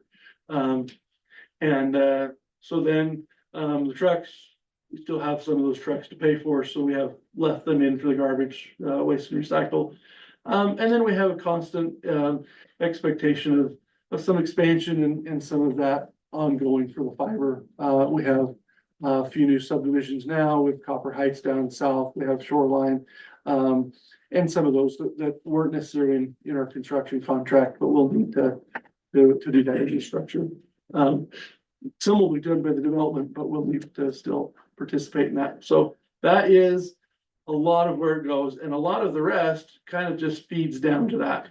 So each one of these, the park trail, the bike route, the transportation, the fleet, the water, the sewer, each one of these other ones really flow down into that, this sheet, and then this sheet flows back into the budget. And so that's it. There we go. Piece of cake. Yeah. Sorry, I talked fast because I don't know That's if okay. anybody's interested or not. If you have questions, I'm happy to answer. Okay. Do we have any comments that anyone wants to make about our budget for 2025? John? I have an accounting question that applies to the budget, and I think the only one here that can answer it is Ryan. Ryan, when I'm looking at the May financial statements, and this is 11 months out of the year, I'm looking at sales tax revenue. It's $1,122,000. The budget is $1,985,000. We've got 1 month left to generate $863,000. Yeah, You already have the answer. absolutely, So absolutely. it just, So and let me then when I went explain. to the budget, there's a line in the budget for taxes. Yeah. But the sales tax is buried in that number, so I didn't see what you Yep. had budgeted. No, so So my concern when I look at this great question. is Macy's gonna close their doors. It looks our sales tax So, revenue to the city is, yeah, so here is the case. And a little different than some, maybe a great catch. It's a little change from last year. Because in years past, what happens is we wait for the auditor to come and tell us what our sales tax was, because when the auditor comes, they review what it was, and sales tax is collected by the state tax commission on a monthly, quarterly, or annual basis, as you probably aware. But our revenue isn't distributed to us in the same month that it's collected, or it's for. so I'm looking so at for a number instance- for May. So How May, many months are uncollected? 3. Okay, So So you have there's- 3 more months. You don't have 1 more month. You have 3 more months okay. that will So- fit into fiscal. So there's into that only year. 8 months in that number. That's correct. Bingo, okay. So that's why that does it. But great question. Good catch.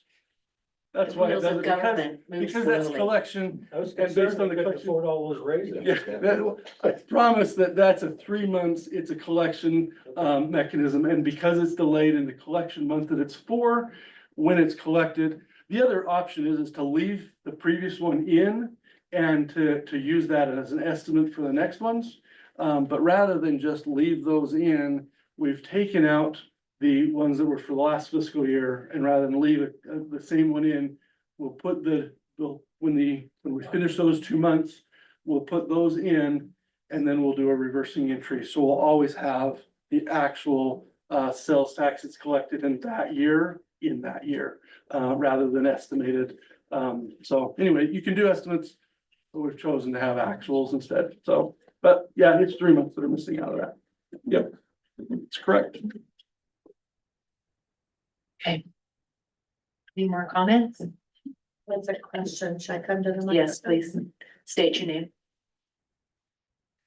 My name is Cassie Palmetary, and I've been taking pictures of your slides. Is there gonna I can be give you a access whole to? copy. I was gonna make that comment that you Yeah, can I didn't know. Yeah, It's my on our first website, city everything's on our council website, meeting. yep. And then I read in some of your verbiage where the grants would not be seen in the budget as a line item. So I was wondering if we could also get access to grant money and then what's been spent with that grant money. Yes, so oftentimes, because of the maturity of grant money, we apply, and sometimes it takes a long time to collect, to make sure that it is, because of the grant unsurety revenue.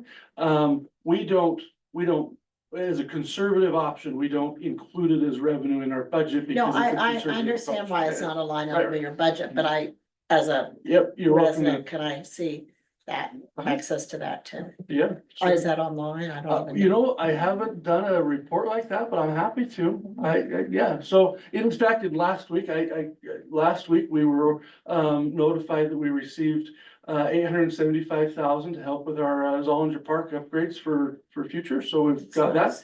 And then we also got 90,000 for Brager Park. So, and then a few months before that, we got another 450,000 for a water tank.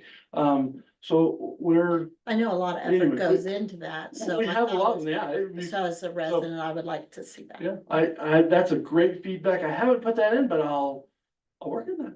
Okay, So, yeah, so that's just great. stay tuned. Stay tuned, stay tuned. Any chance to do another spreadsheet? He loved it. Another spreadsheet, it's on my list. It's just another tab, right? Yeah, another tab, exactly. I'll add another tab and it will be there. That will be a fun tab. Give me a chance and I'll add another tab to that. There's also the 100 East. Extra money. The 100 East project on my end, just so that you're aware, is on hold for me, waiting for the feedback from the council and where you're going and plus or minus. Not a real hurry on my end. I just want to make sure it's right for the residents. And so I'm waiting for the feedback you get. I assume it'll probably come maybe the July meeting and either they'll have a proposal or the council will have a discussion, if not July, August, whatever that may be. But from a staff side, we're saying, hey, you know what, we had to give we felt like we had to give some proposal out there of what it could be, what the engineer design, the first draft is. But by and large, is nowhere final, and certainly is taking any input. So as that completes and you guys get to that, let us know. And then we can incorporate whatever that might be in the engineer, or if it's somewhere else. And to that point, if it's not at all, right? I mean, so at this point, we're just kind of sitting back waiting so that we give plenty of time, whether you're not just the council, we're gonna wait for your direction to go forward. We're in a holding pattern here and waiting, so. Well, there were some concerns to begin with that the person who was going to be overseeing this grant was not available, and so we couldn't get all the information we needed. So we are waiting.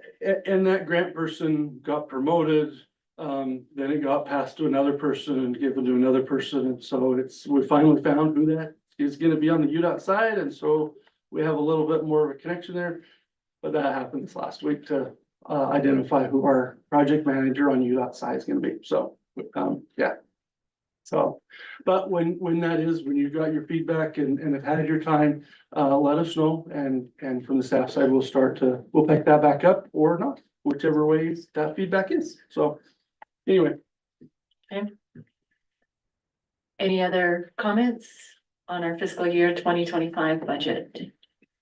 Okay, we'll close item number 5 and we'll move to agreements. Our animal control agreement, we've already heard a little bit about that. Ryan, is that yours? Sure, absolutely. The sheriff left before you could ask him questions.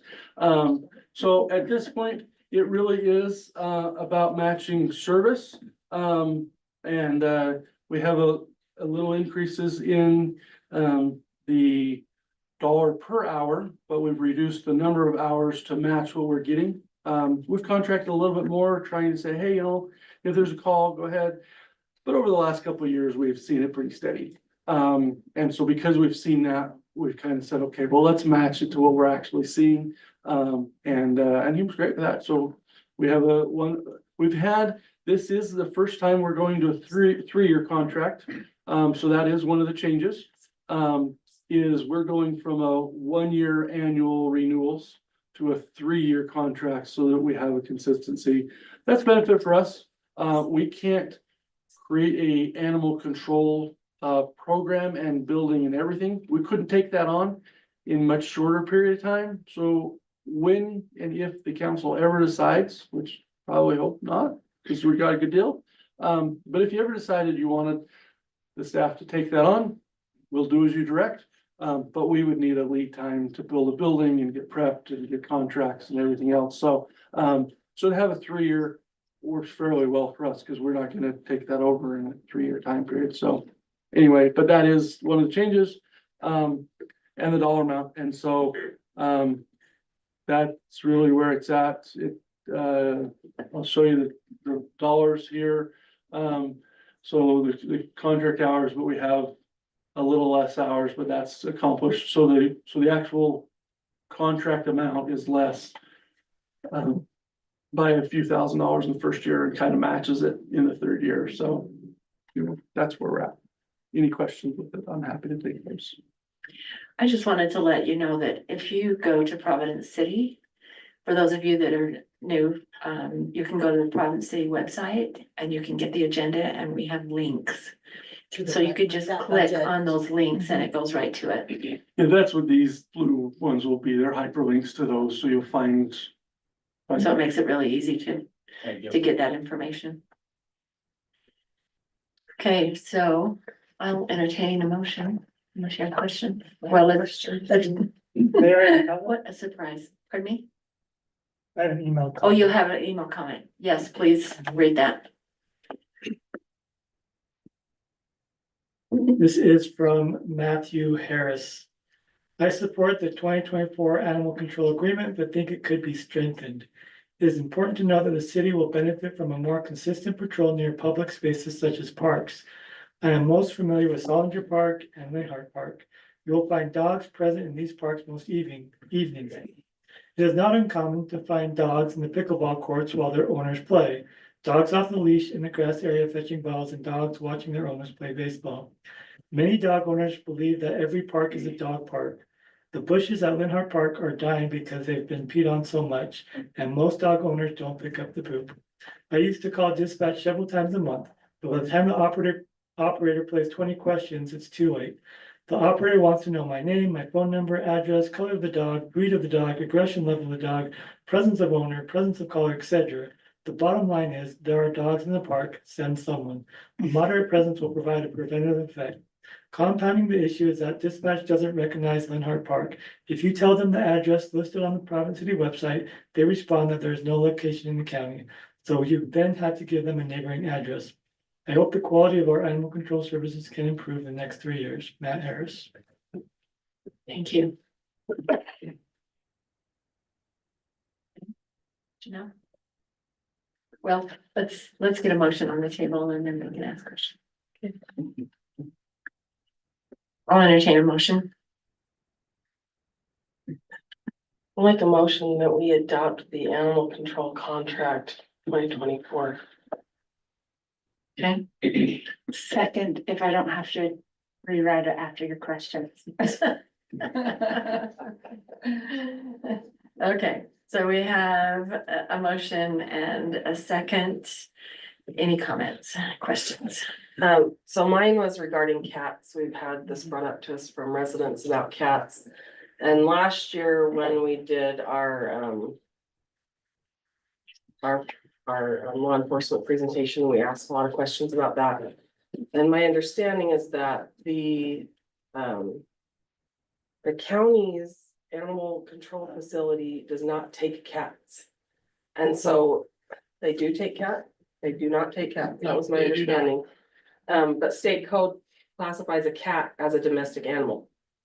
And the contract says that they service domestic animals, but we also know They don't service cats. they don't service cats. So, we talked about this a little bit before, did a little research with the spade neuter release program. I'm just wondering if we can advertise that somehow to residents. I think the most cost-effective way to do it, the Humane Society offers those services.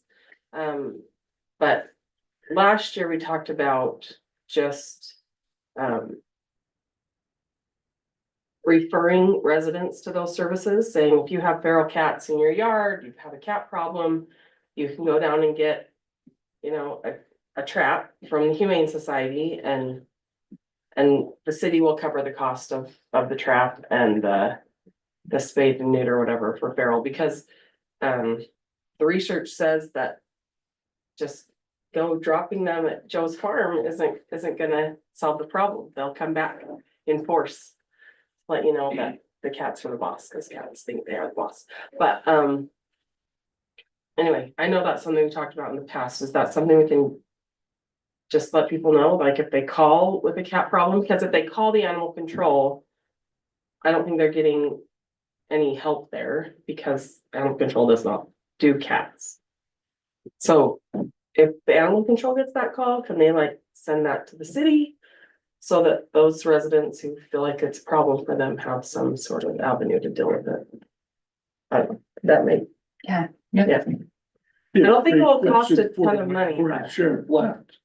I know, we weren't. I have his number. You wanna call him? He told me today, I asked him specifically about cats. He said, if you'll set an amount, and you want him to. He said, if you'll set an amount and you want, to put a grant program or a program together, he would do it. They don't like it. They don't want to, but they will, do a spay neuter release program if you set aside a certain budget that you wanted to have that done. If that's the case, I just need to know the amount that you want to establish for that program, so that I can add it. And it's a great time because we're talking about budget. So when we go to approve budget, if you just tell me the amount you want to include in that. He told me that he would have the cost for, the vet to do it. And I don't know whether There's you a know cost that. on the Humane Society website for Okay. what they would charge. So But- at that point, if you say, hey, is the problem 50 cats? And if it is, let's pay for 50 cats. Is the problem unlimited and we want to take care of it when I work under a budget, so I prefer a number Yeah, from, right, yeah. give me a cat budget and let's take a shot at it and see what we can do. You guys wanna like throw a number at a dartboard? I have no idea how many cat problems there are in the city. Did anyone take advantage of has anyone taken advantage of it, like Scarlett? Make a comment on that. We just kind of hit the mic this one. The Humane Society ran those vouchers a while ago. And we encouraged people to do that. It's probably been 6, 7 years ago. The biggest complaint I had about that was they're feral cats. They don't want to take them back home. Mm-hmm. And that's Sure. the problem with the neuter. And Release. because you don't get to just release them anywhere, you gotta take them back home. And they didn't want the responsibility of having all those cats that were feral. If they had to have feral cats around, they didn't want to hassle with going. That was their biggest complaint, was they had to take the cat back home. Well, So, and maybe part of that's an education component, right? Like they think they're solving the problem by taking the cat up the canyon or whatever, but research says that's not true, so. How so big maybe was it's a the piece problem of it, Yeah, at that point? well, part of our problem ended up being some of the cat rescue places.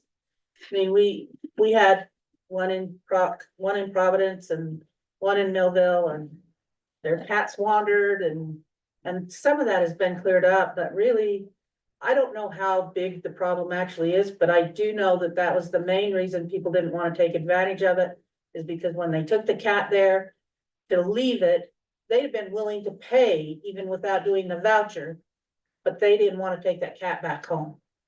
And so that was maybe people are different now, but that was the big killer when we tried it a few years ago. Probably 7 years ago. Well, feral cats are not nice little kitties. They're wild animals.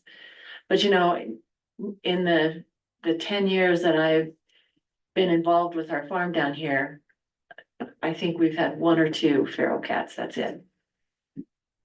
So I saw a hand. I will allow a comment. Am I allowed a comment? It's not your appointment time, but I'll allow it. No, I serve on the board of directors, Cache Humane Society. I was board president the last 5 years.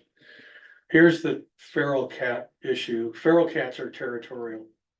And Scarlett is right that you have to bring the spayed or neutered feral cat back. Otherwise, another feral cat moves in to that same territory.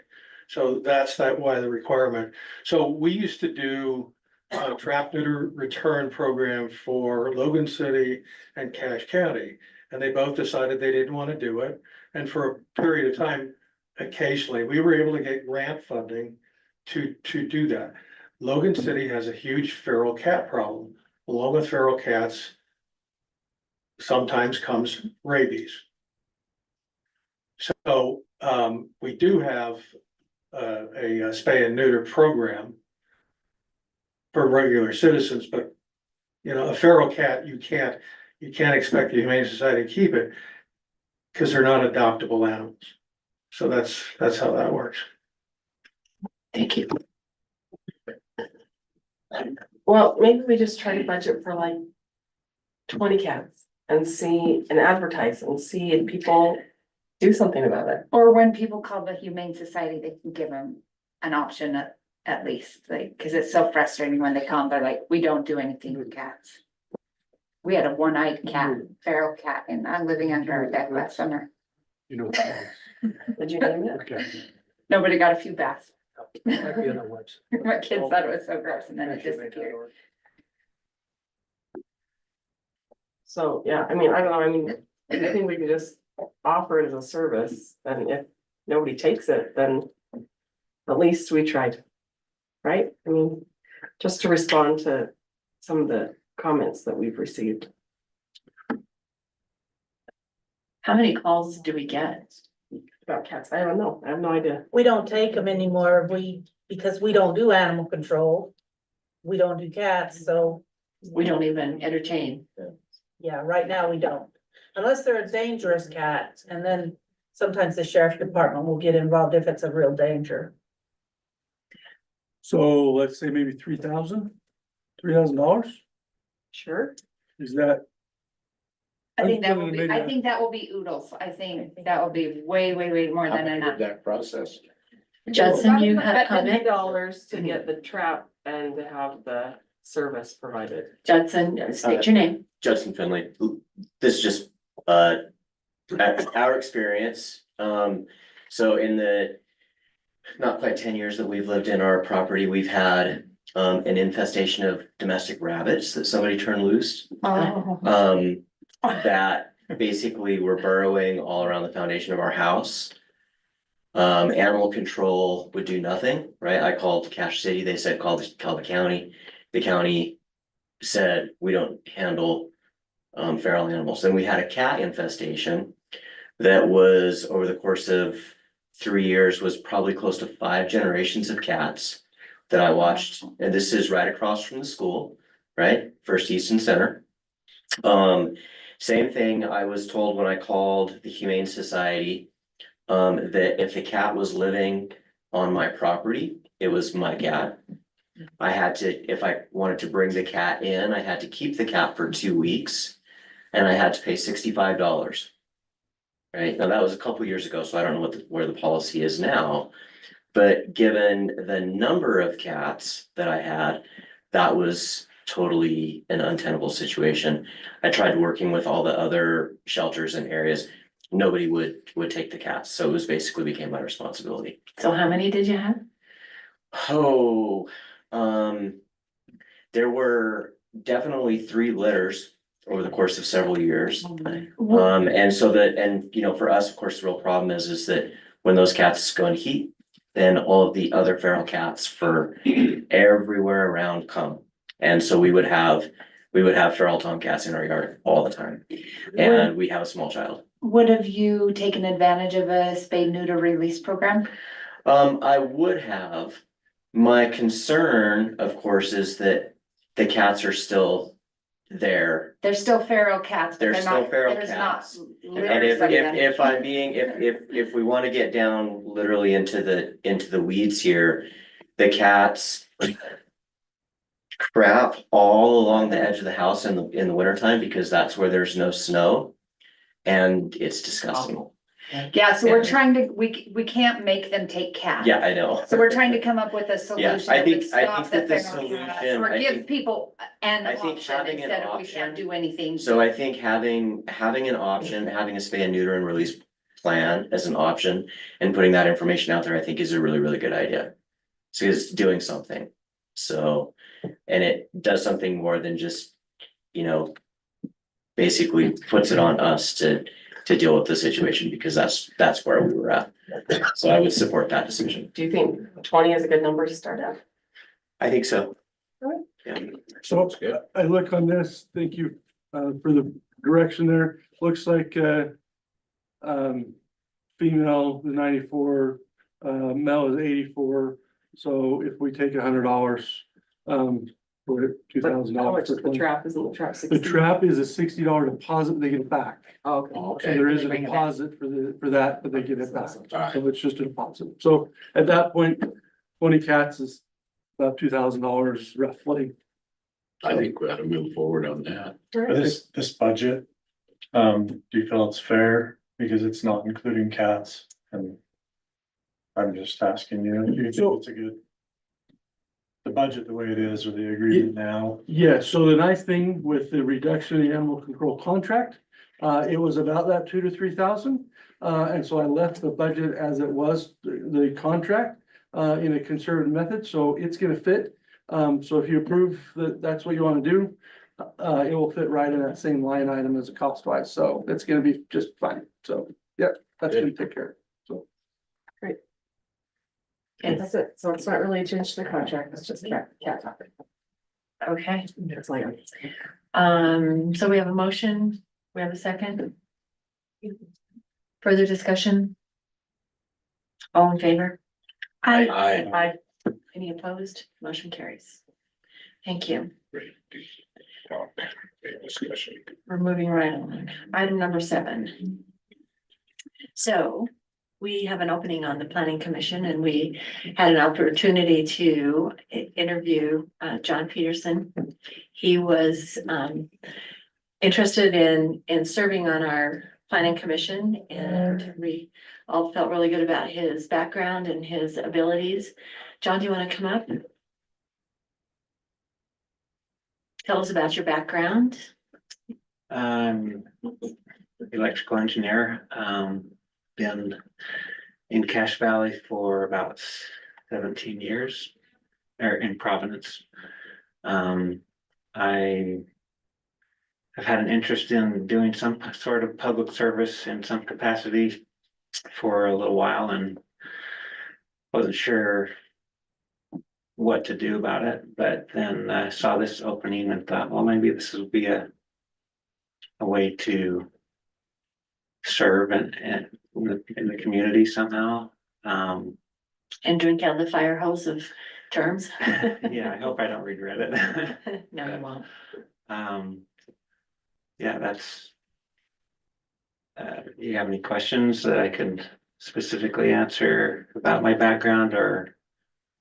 You each should have gotten his resume. He has an awesome resume, but I know John personally and can just give a vouch for his integrity and goodness of heart, and I'm excited to have you on the commission. Thank you. You're way overqualified. So we're glad to have you. Well, being an electrical engineer, you're used to plans and seeing, reading those kinds of things, so we appreciate your willingness to serve. Thank you. It's taken us a couple months. We interviewed him and we were gonna vouch for him on our last meeting and we had it down in St. George, and so that was kind of a long ways. And before that, I think you were gone that day. Yeah, I was out of We town. did it, so we look forward to having you serve. So I will entertain a motion. I'll make a motion that we approve John Peterson for the planning commission. I'll second. Okay, we have a motion and a second. Any further comments, questions? All in favor? Aye. Aye. Any opposed? You're on. Okay. Thank you. Item number 8.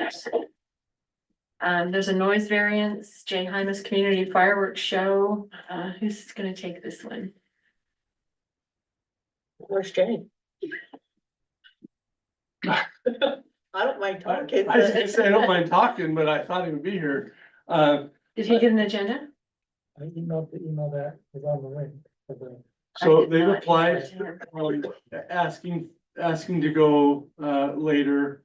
Our noise ordinance, as a city, especially in a park is 10 PM. His request is to go later. I don't know how long you want it. 11 till 11. Which is what the state allows during, on For that. fireworks. So the state allows fireworks until 11 on the 5th, Mhm. midnight on the 4th. Midnight. Midnight on the 4th, yeah. But this is, kind of a neighborhood area. It's a lot of fireworks. We've asked them to come and make sure that they presented, or they make sure they made an application because it wasn't within that. And because it's commercially done, we said, hey, that's kind of a rule. If you want to variance to the rule, then that's up to the council. So that's why it's here. But I thought he'd be here, so. I'll make a motion that we approve resolution 12-2024 noise variance for Jay Hymas Community Fireworks Show. Okay, motion, I'll second it. I have a motion and a second. Further discussion? Is this something that happens regularly as far as? I think he did it last year. So last year he did it with over the counter fireworks. It wasn't a commercial venture and done by a commercial business. So those over the counter ones fit under kind of just public doing their own. And so it fit under the 11 o'clock because of the fireworks of the state side. But because it's commercial, that's the difference this year is this one is a commercially run fireworks demonstration rather than simply just a group getting together and lighting their own individual fireworks. And it's 13,000 fireworks.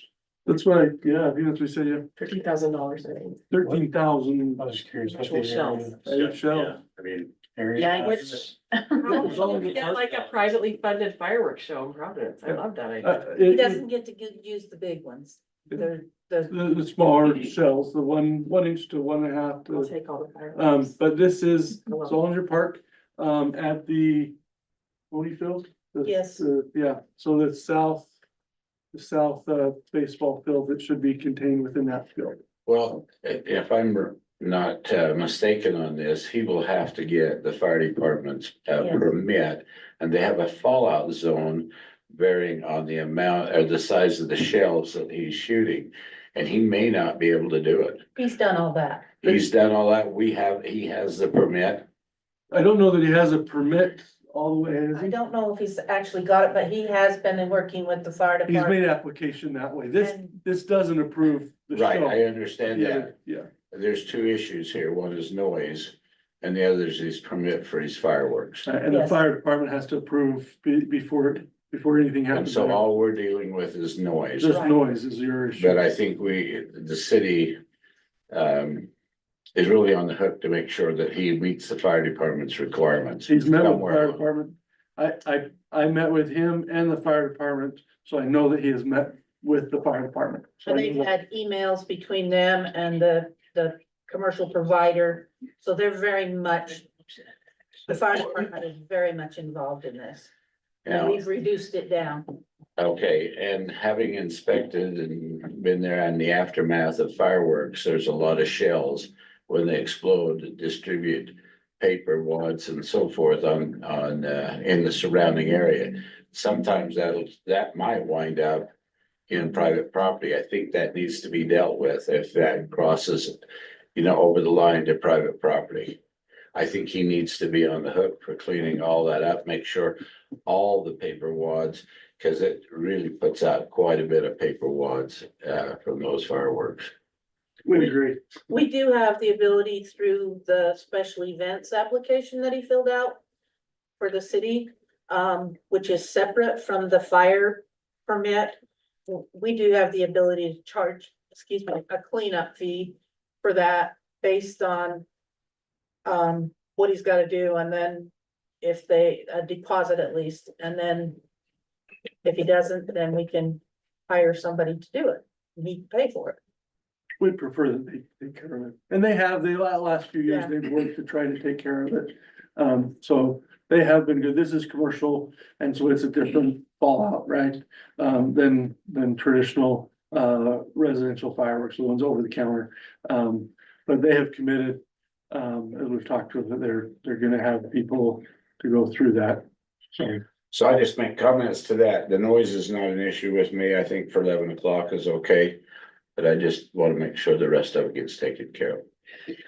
Well, and 11 o'clock might be a problem if there wasn't non-commercial fireworks going off until 11, so it's just gonna be part of the noisy. Or you could ask, is there a reason they need to go do a fireworks show until 11? It gets I dark a don't lot think they do, earlier. we could make it 10:30 or. I mean, you could start a half hour early and have those things done by 10. Sunset, right now is about 9 o'clock. So when it gets dark is about that 9:45 kind of timeframe, so. Takes a long time to shoot off 13,000. Probably 15-20 minutes. Really? It goes pretty quick. You'd be surprised that, because they're timed every seconds between them. I don't know that they're going to go clear till 11 o'clock. It's just that he wanted to make sure that they had time to shoot the fireworks, clean up the park to a degree and not disrupt the noise ordinance. So Maybe we should give them till midnight. The restrooms close at 10:30. Oh, So okay. I'm okay with 11. Okay, so we have Okay a with 11. motion and a second. All in favor? Aye. Aye. Any opposed? Motion carries. Ordinance, item number 9, ordinance 13-2024, partial rezone of parcel 03-002-007. Providence City Council will review, discuss, and may take action on an ordinance that rezones a part of parcel 03-002-0007 from, oh. CHD, remind me. commercial highway. Commercial highway district to mixed use. Parcel is located in the general area of 595 West, 300 South Providence. So who's got this one? Scarlett? That's probably me. I do know that Kent Dunkley is here representing the applicant as well. Okay. The planning commission held a public hearing on this. They held a study item. Then they held, a couple weeks later, they held a public hearing. And after holding the public hearing, they made their recommendation, and I believe Ty's got that recommendation incorporated right into the ordinance. The staff report that was presented to the planning commission is the staff report that is in your packet. A couple of things we look at with the rezone. One of the biggest things we look at is, we look at our ordinances and we look at state code and make sure we're following procedure properly. But then we look at the general plan and the master plans. And both the CHD and the mixed use can fit into that area. Our actual plan, the general plan doesn't go quite that far. If you look at page 6 of 11, in the staff report, you'll see that in that area though, and that square, that little red square is just a best guess. That is certainly not necessarily It's not engineered. that location. But it's pretty close. You'll see that that is in a 5 to 10 minute mixed use node, which means people can get to the various places within there, walking within 5 to 10 minutes. And so we are, if you chose to go with mixed use, we're following the general plan. If you choose to keep it commercial highway, that also follows the general plan in that area. One of the big differences, the commercial highway district, and I want to make this really clear, is limited to retail revenue producing businesses. So, or sales tax revenue producing businesses.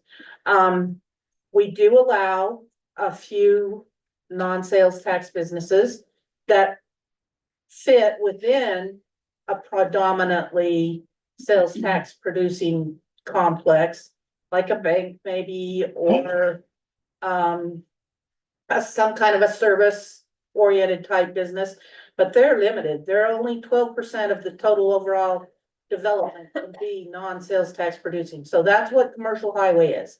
It's not just any commercial. Commercial general district allows most any type commercial. Even allows limited R&D light manufacturing type businesses. Commercial highway, that's for sales tax. That's the goal there.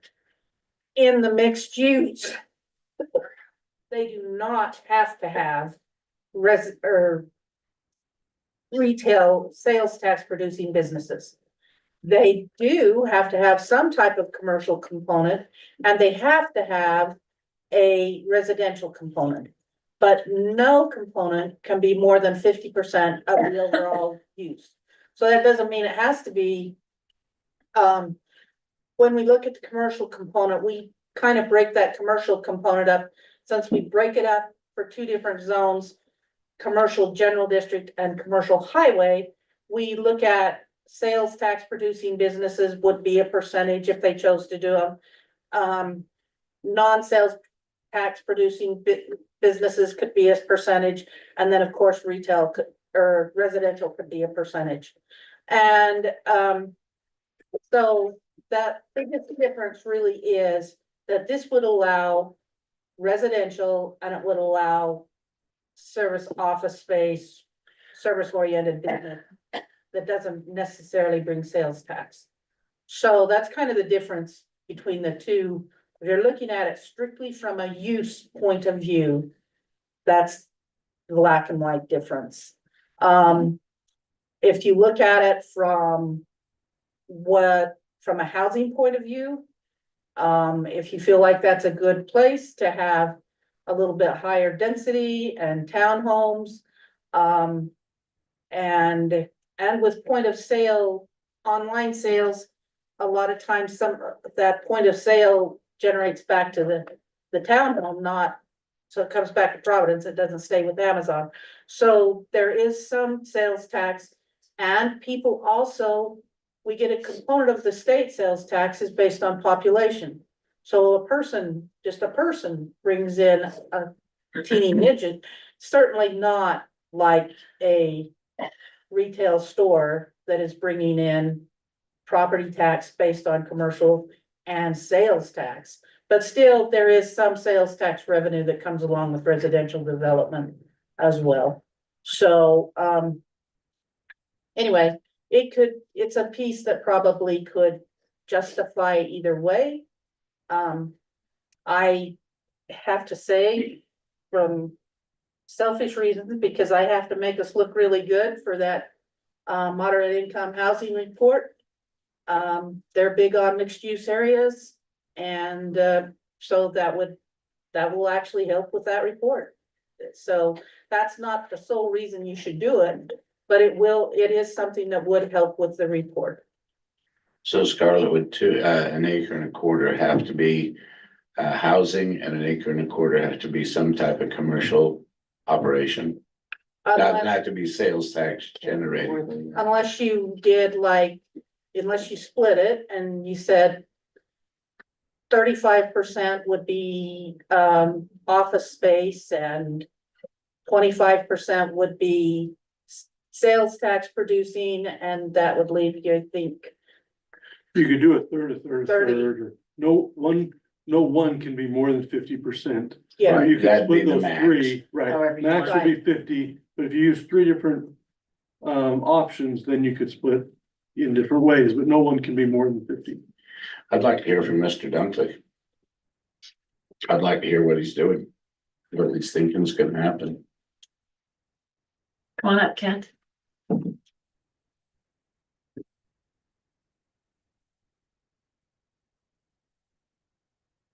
Thank you. Thank you, Scarlett. You all have this in your packet. No, We have a little tiny one. it's pretty small, but yeah. That kind of is a starting point for me. Didn't you get one this size? No. Oh, if you get out. Okay, Yeah, it's after the fire letter. Yeah, this goes back a while, and the reason that we had this sketched out is because we were working with, and we still are, an individual who first wanted, I hope I don't give things away like I did in our last meeting. Yeah, I can go ahead, but. Go ahead, yes, go for it. I'll do my best to not give things away. Working with an individual who 2 years ago wanted the corner where Judges is. And we reached out to him when we saw this property and we said, why don't you come take a look at this? If this is even a possibility for your restaurant, we'd like you to be first and we'll build around you. And he said, okay, this is what I want. This is a store that we've done down in South Jordan. And so to scale, we went Civil Solutions, and they placed the store on the site to see if it would work. And I met the individual, the owner of this chain, on the property about 2 weeks ago. And in just a matter of minutes, he said, Kent, this doesn't work for us. And I said, well, it does work for you because we got it right here. It fits. He said, no, we have to be on Highway 165. Being a quarter of a block off doesn't work for us. We've got to be on the highway. And so we're still working with that individual. And we'd love him to come back to this, but so far he's not come back to us. So the potential buyer that I'm representing would like to do 3 things with this property. It's a 2.5 acre parcel. Some have said that it's a unique piece of property because it comes from Little Ballard Springs on the south to 300 South on the north. It's a small piece of property. It doesn't have highway frontage. We thought the visibility would be good from the highway, from the intersection, but it didn't fit this individual and his business. And so the potential buyer would like to do 3 things. He would like to have a commercial element that would generate sales tax. He would like to build an office building where he would move his building from Logan to this site. And he would like a residential aspect. That's what he would like to do. If you are familiar with the property, you look at it on the back side, it's kind of tucked away. It's not high visible. The only high visibility of the property is along 300 South. The back portion slopes off a little bit. They would like to do some residential units, some townhouses in the back side. That's not the main objective of buying the property.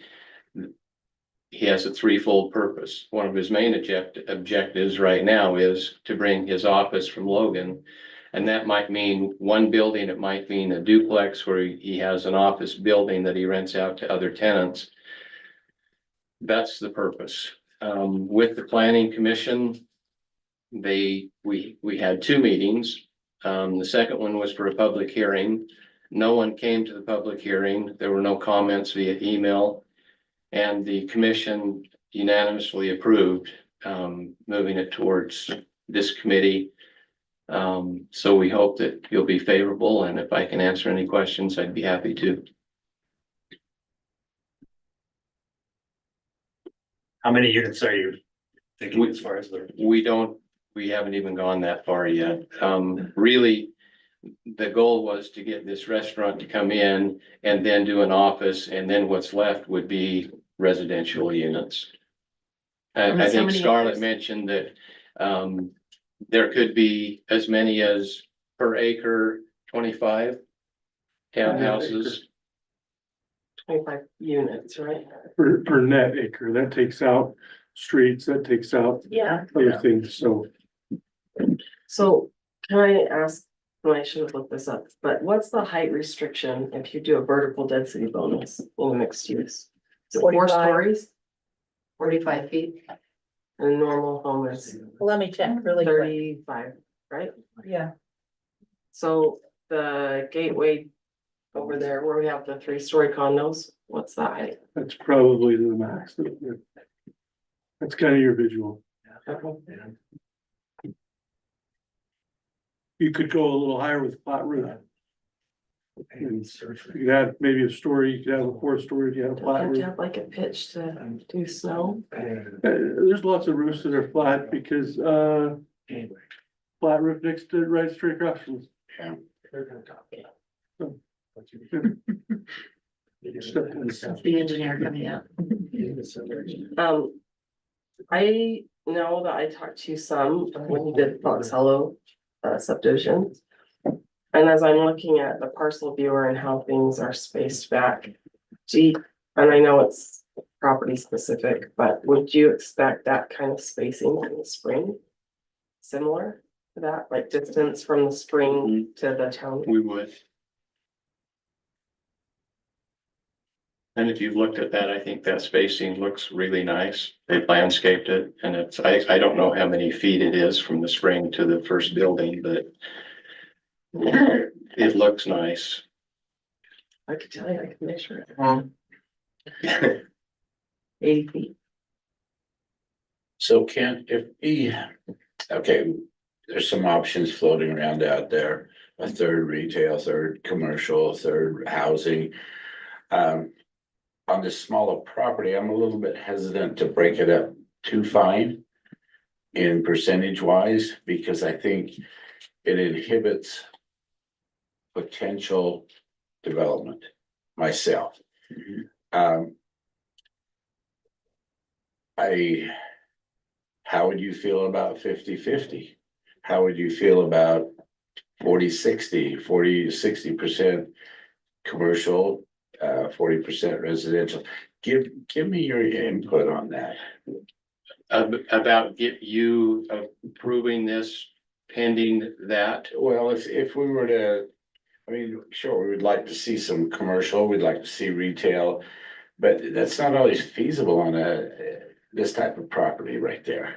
You're very observant. This is a challenging piece of property Really is. and it is challenging and more so because of the driveway going into Judges. Already, yeah. Right. I looked at that and you're gonna deal with that piece of driveway and those who are there, whether it be commercial, whatever, I've gotta deal with that driveway, cause that's where it is. It's difficult. And then like Ryan and Scarlett have said, the landscaping that's involved. And so at this point, we're asking for mixed use. And we know that one use cannot be more than 50%. And I think we would like to keep it at that. Because it is a challenge. So is the road access shared with Judges? Yes. Oh, it will be, okay.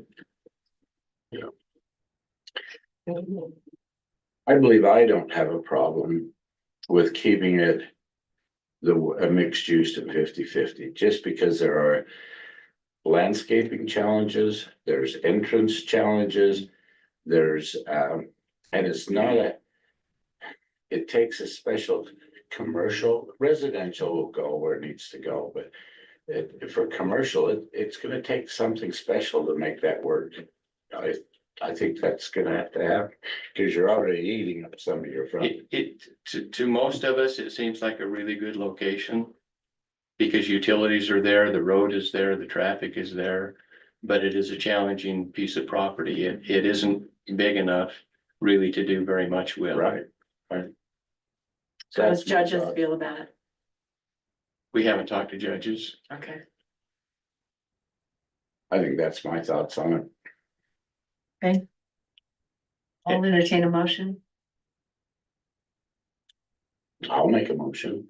I'll make a motion that we approve the mixed use as prescribed by the ordinance. Okay, we have a motion. A second. Second. We have a motion and a second. Further discussion? All in favor? Hi. Aye. Any opposed? Nay. Motion carries. Thank you, Kent. I did good, didn't I? I didn't give out any names this time. You're not done yet. Go ahead. Thank you. Thank you. Okay, item number 9. That's the one we just did. Item number 10. Providence City Council will review, discuss, and may take action on a resolution that adjusts the fiscal year 2024 budget. Resolution 11-2024. So I'll entertain a motion to approve. I'll entertain a motion, I'll make a motion, I'll entertain a motion that we approve resolution 11-2024 fiscal year 2024 budget adjustment.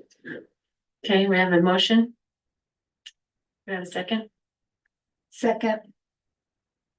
We have a second. Any discussion? All in favor? I Hi. have a very sharp pencil, right? What's that? I have a very sharp pencil. Any opposed? Motion carries. Okay, item number 11. This is a certified tax rate. This is something that we need to consider adopting. Ryan? Yeah, so what happens, there is a very lengthy, I should have brought it, because it could go through with you and we could calculate, if you want to calculate the calculus of certified tax rates, it's fun. We're good. Basically what this does is this rate, gives us the property tax we were able to collect last year. In addition, if there is new construction, but if your house appreciates in value, this does not allow us to get any more tax off of appreciation value. So what we received last year is what we receive plus any new homes or buildings constructed. So that's what this rate does. If we raise this rate, we then need to go to what is called the truth in taxation, and we go through a process of increasing it. In 9 years, just over 9 years as city manager and having done this, I have never proposed a property tax increase because I don't really like property tax increases. I understand what they're for and what the value is, but I'd like to find ways that we don't have to do that. And so for me, I don't enjoy the truth in taxation process, and I don't enjoy overburdening residents with it. So we take what is the certified tax rate, collect the same amount of revenue, and as long as we have some growth, we do get a little bit more. You'll see that in the budget. But that's what this is. So you have a choice. You can lower the rate and reduce the revenue from property taxes. I promise nobody will appreciate you for it because the school will raise it more than they'll notice. And so they won't notice that you lowered it. They won't, because the school will raise it enough to make sure that they don't notice. It just seems that's the standard. But raise it and they'll notice, for sure. And I really don't think we need to, and we have a balanced budget without it. So there's no driving force for us to raise property taxes. So that's what the certified tax rate is, simplified, but you want the 2 hour or the 8 hour, come into my office. I'm happy to go through either one of those options with you. Well, the thing with taxes, they're demising. And if we don't keep it up, it doesn't maintain the income. And so keeping the certified tax rate keeps the income flowing where we were at. Otherwise, it demises on its own. Right. And so I'm in favor of keeping the certified or approving the certified tax rate. Okay, I'll entertain a motion. I'll make a motion that we approve item number 11, resolution 10-2024 certified tax rate. I make a motion we approve it. Okay, have a motion on the table. I'll second it. We have a second, further discussion? All in favor? I know. Aye. Aye. Any opposed? Where is it coming from? Is it coming from the door? Comes from the window. And then we don't close. I try to, I'll slide back. Thought you were raising your hand. we did put a tint on it, So it's not quite so so bad. it's not as bad, but it gets in. It's warm over here too. Reduced version. I can run and get you one of those sauerkraut caps. Lights are on it if you want. That worked. Okay, item number 12. Our ordinance 12-2024 fiscal year 2025 final budgets. Council will consider for adoption an ordinance approving the fiscal year 2025 final budgets for all funds.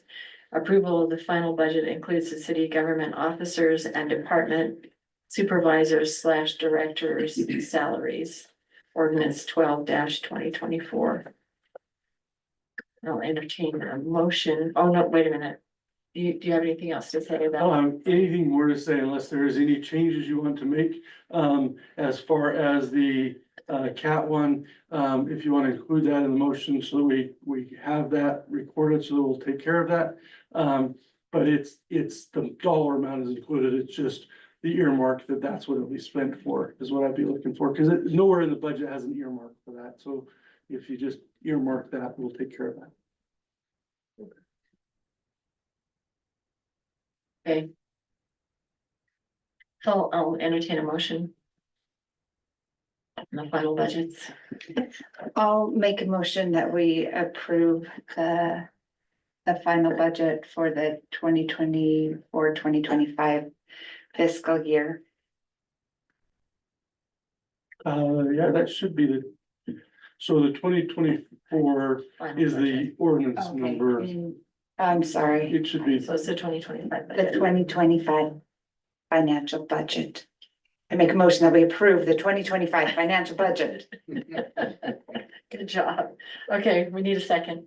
I'll second that. Are we including the cat earmark in that? Do you want to include Do the? we need to include yeah, I think we need to. include that. Yeah, I was thinking there will probably be a few amendments, so I was ready to take notes on. Yeah. I'm just opening it up here. With the cat amended, but let's talk about it. And if there's other amendments. Cat $3,000. Was it 3 or 2? 2,000. Okay, That's pretty cheap, really. They have that taken care of. or give people an option that I, Help them recognize we're doing something, so it's good. look, are you open for, are we ready for Okay, comments? so or- we have a motion and a second, so comments, questions. Cats for 2,000. Yes, so I like the budget. There's one change that I would like to discuss with the council, and that's giving Ryan the same raise as the rest of the staff. When we saw the salary study, he was significantly below the 50th percentile as compared to the rest of the staff. So I think we do ourselves a disservice if we don't continue to raise his salary at least proportionately to the staff. I personally would even raise it more, but to help with public sentiment, I think we should at least keep it with everyone else. I feel fine about that. And I struggle with it. Cause I value Ryan and the staff, but at the same time, like, just during the meeting, I don't know who is going to replace you. That's why we have to keep I it. know, he could go anywhere and get paid 3 times as much, Yeah. but at the same That's why time, we he do chose, salary he adjustment. chose Providence. I did, And he loves where he lives, and I love. and he loves who he works with, I do, and that's part of, I have a wonderful staff. so But and he's when not- I he say this, doesn't- I hope you understand, I'm just talking, don't. You're not I making a just- motion? Before I got into this position, I probably was more critical, but Yeah, and if any citizens were to say, no, he doesn't deserve this, I would say, well, how about you join the city council and see what he does every day, all day, beyond 40 hours. So I'm torn. I feel like he's worth much more than what he's So let's, giving himself, let's 6%, but let's at least I- match everyone else, cause he's worth more than that. yes. Good recommendation. But I do hear what you're saying, and there's public sentiment, Right, there, but I feel that needs to change, and here's another one that I'm gonna throw out there that could be super controversial. I think the council salaries are fine. I do like adjusting them each year so that we don't have to do a big jump. Right. I'm also okay with not, but I've thought about the next mayoral cycle. I've even personally considered running, because I'm like, who is going to run? And I just cannot justify, even though it is public service, there still has to be compensation to get the best candidates to run. So I would also suggest that if the mayor's putting in double the hours of the council, that she should have double the salary, or he.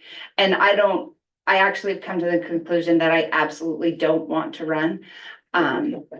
So it won't be me, but I think that compensation makes you feel better about the ugly, painful meetings that you have to go into, and it's not just council meeting, like it helps you to feel like at least you're being compensated, because it doesn't give you the warm fuzzy feeling that a lot of community service does. that's true. It doesn't give you Yeah. warm fuzzy feelings. So there is community They're kind of service that gives pokey. you warm fuzzies. Even being Relief Society president or Young Women's president gives you warm fuzzies. But at the This same- does not. I know it doesn't, but at the same time, I don't expect any. We haven't had an increase the last 2 years, and I don't expect any. I don't know, I wish you could break it down, because I know other people should get an increase for the time they put in. Just me personally, I went into this as a service, and I knew that I put in what I could put in with my full-time job and my full-time family after my full-time job. And so it's not worth the pay, but I just don't expect more. I feel like if you want to make more money, you go get a full-time job and you search for the more money out there, but I don't think it's supposed to be found in a city council job or service. It's certainly not a living. Service. It's not a, and it's you don't not do a this for the living fuzzy either way, feelings. even with the 4.5% raise, or if we made the mayor's salary. So what I would propose and discuss is making the mayor's salary, if that person that's mayor, and I believe Kathleen and mayors of the past put in at least double the hours of the city council, that it should be double the pay. And, Kathleen can give it all back to charity if she wants, and any mayor could. And you could too, Jeff, but I feel better about putting in hours if I'm getting a monetary compensation. Because I'm not getting like super good feelings. I reran because I had good feelings about making good things happen in Providence. And it's really fun to look around and see amazing things happening that I've had my hand in. And so that does give me good feelings, but I think there needs to be compensation as well. I don't know if you guys all disagree with that, it doesn't need to be part of the motion, but. Well, I told you 20 years ago, as president of a computer consulting firm, I billed myself out at $60 an hour. So that was 20 years ago. And I'm not making that now. According to the hours listed, you're making 10 or 12 or 11 or something. Yeah. Which is okay. I understood You're not doing that it, when none of us are doing it That's for the true. money, but it does feel validating to get compensation. Well, for the citizens to feel like we're doing a good enough job that they want to pay us. too. Yeah, and there are a few citizens that do not feel that way, but I think the majority of them would say, yeah, I don't wanna do it, I'll pay you to do it. Well, we've got nearly 10,000 citizens. Yeah, well, it's true. Everyone I asked to run, they all say no. Yeah. So, Well, and there was one person that ran against you, right? Jeff, am I wrong? Maybe I'm wrong. There was only, Two. oh, there was two. But you know, like, it's not like people are lining up to do it for the money or for the warm fuzzies. But I take that as a compliment. That means that we, as a group, as a council, are making good decisions for the city. And people don't feel like they have to come and fix everything. So, I think, I take it as a do we have compliment. the number? I'm just curious what that jump was. I was gonna go back and try and figure it out through the website, but Which jump? when we jumped from whatever it was to what it is now, Mayor Drew proposed that. right? That He Mayor did, he did the research and before, so we jumped after he did that research I'll tell you. and made us aware that we Been were here a very while. underpaid. So before we made that jump, We back were the when Drew was lowest here. one. what on the what was it? Cause is there a number? It was A around, monthly? it was around was 350 and we approved it for the end of the election cycle. So we worked for, so like Janelle and Brett and I worked, you know, on the city council for the 350-ish a month. Until the next election cycle. So The first 2 years. so the first 2 years were that 350-ish. Mhm. But, you know, so my motion would be to just do steady, small increases, and I think that's how it should happen over time, so that we don't have to do jumps.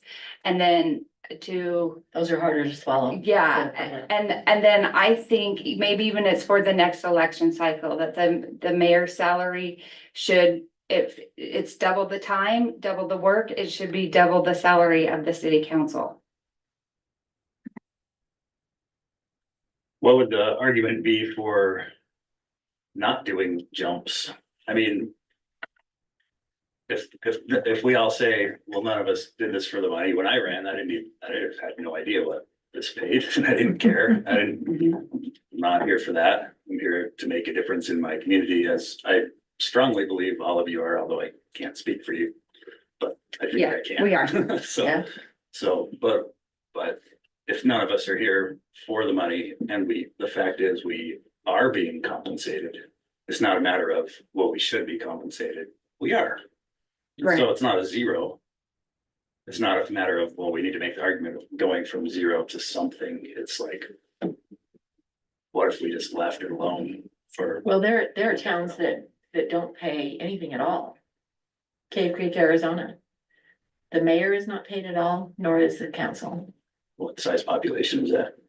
They've got, about 6,000, So it's, but their budget is 3 times ours. Have pure They love just in their have more hearts. commercial. so it's just something that- altruistic service. Yeah, they- Something to consider is, the expectation. That comes back to the hours, the expectation. What is the expectation? The other thing, and on the salary study, and whatever salary study you look at. The thing is you aren't going to recruit a city council member from outside the city. And so realistically, you can compare to any other city or any other size or whatever. But you may actually consider and say, well, what's the household income? What's that average wage in Providence that are the peers of what would compete or what the candidate pool would be? And if you look at it from the candidate pool, at this point, Providence is, I believe, and I'm pretty sure it is the highest median income in the valley. It's one of the higher ones in the state. And I would argue that, every one of you have a bachelor's degree, I believe, right? Is that correct? How many have master's degrees? Over half have almost half have master's degrees, I do. That level of education experience isn't necessarily the same expectation that you would get in a different city, maybe smaller city. The one I came from, the mayor had a high school diploma. He didn't have a bachelor's degree. He didn't have a formal education. beyond high school. And my master's is actually in public administration. So, but at that point, there is a difference when you look at your candidate pool and who you represent. You are representing, the items of Providence, and that is different than a North Logan, or a Hiram, or a Malga, or whatever else. There's difference, and so you can compare yourself to all of those. But realistically, you come back and say, well, what did your neighbor do it for? What's the average there? And if you took the median income and said, hey, here's the median income, and I work 8th time, you know, what does that look like? Or, you know, what does it look like compared to the median? Or maybe half the median, I don't know, whatever that is. But you start looking at outside, and there are so many different factors to yours. You can't get that pool. Different on the staff side is our candidate pool is generally statewide. So we take a statewide salary study, right? Because we look and we're going to recruit statewide. I'm a prime example of that. I'm not born and raised in Providence. I wasn't groomed up for this position from Providence City. I came 4 hours away specifically for this position. I wanted it. That's the first applicant to the position when it opened. So, you know, And we're really glad. I'm really glad to be here. But there's a difference in how you get to that. You know, I think the conversation isn't necessarily what you get paid, but what do you expect? And what do you expect your peers to put in? If one expects to put in 2 hours a week and one 40 hours a week, there's a lot of different expectation. And that's gonna be different in your compensation. And some of that, only you guys are gonna be able to come to that, and look at it.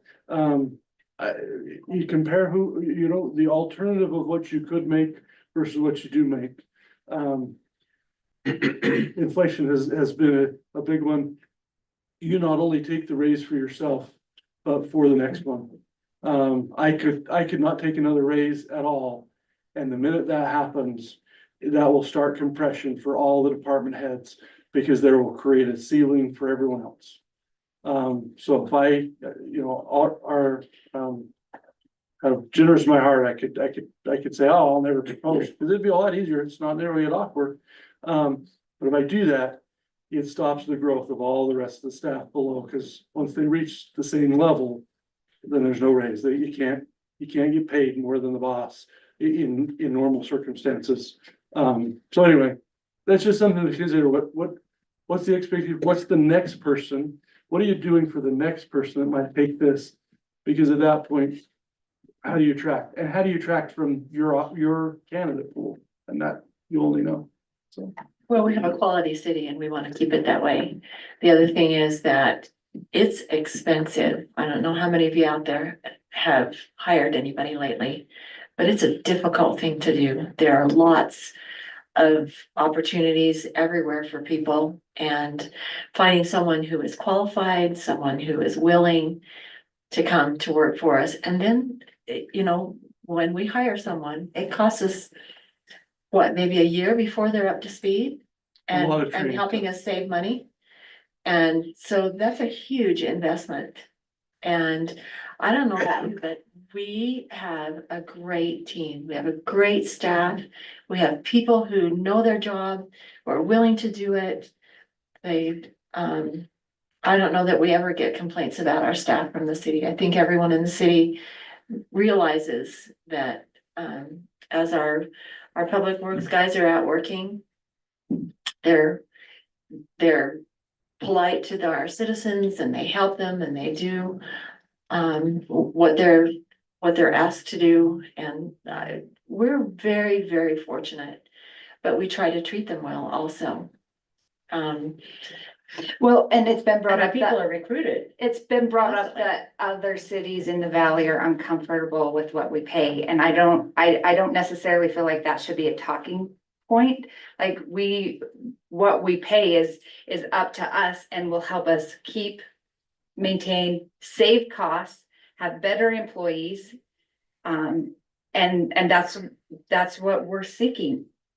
We're in better If- shape fiscally now than ever before. And having Ryan's salary adjustment match the rest of the staff, I mean, it's in large part kudos to him, his background, his education. Numbers have been presented to us about what other city managers in the valley are making, but their credentials and experience are not even in the same ballpark as Ryan. So it's not a fair comparison, but the salary study does show that he's significantly below the median for the state.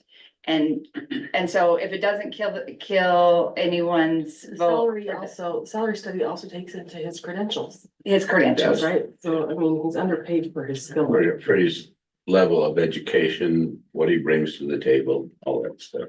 So here's the adjustments I would propose, and I guess, you know, Jeff has spoken up that he isn't in favor of the salary adjustment for the council members, but I would keep what's on the budget as far as council members go.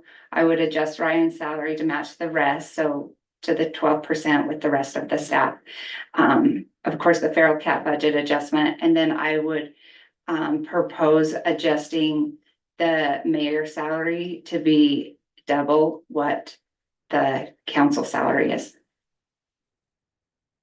But not to start until the next election. Sure, we can do it now or the next, depending on, personally, I would be fine doing it now, but if the council would rather wait till the next election cycle, that's fine too. I mean, one thing that's also unique about Kathleen is she's paying for so many of her own expenses as mayor. You know, she's paying to go out to lunch with people. She's paying for her own gas. She's not submitting receipts, like, so this salary that she receives might cover her expenses. It does. So. I would like to make a comment. I haven't said too much, but I feel that we have a tremendous city manager. And numbers is his thing. And when he works a budget, the budget is not just grabbing numbers out of the air. It's doing analysis. We've had Mr. Swallow come. Brian has taken a look at what is for Providence, what is good for Providence. And I feel myself, we have put a lot of trust in Ryan. We accept his input on everything that we do. We look at it, but we do recognize the wisdom that this man has in the way he manages things. So myself, I feel the budget, like Carrie, is a well thought out, well planned, well reviewed, and well studied item. And it's not just willy-nilly. And I personally agree with Carrie. I think it ought to stay the way it is with the increase for Ryan to 12%. And I personally, at this point in time, I feel that the mayor needs to have her salary increased to be able to compensate so she doesn't have to take it out of her pocket, even though she's. But that's a personal choice. That's What's okay. that? It's a personal choice. Well, I don't want On to my personally part. Yeah. compensate for it. All right, that's my opinion. Thank you.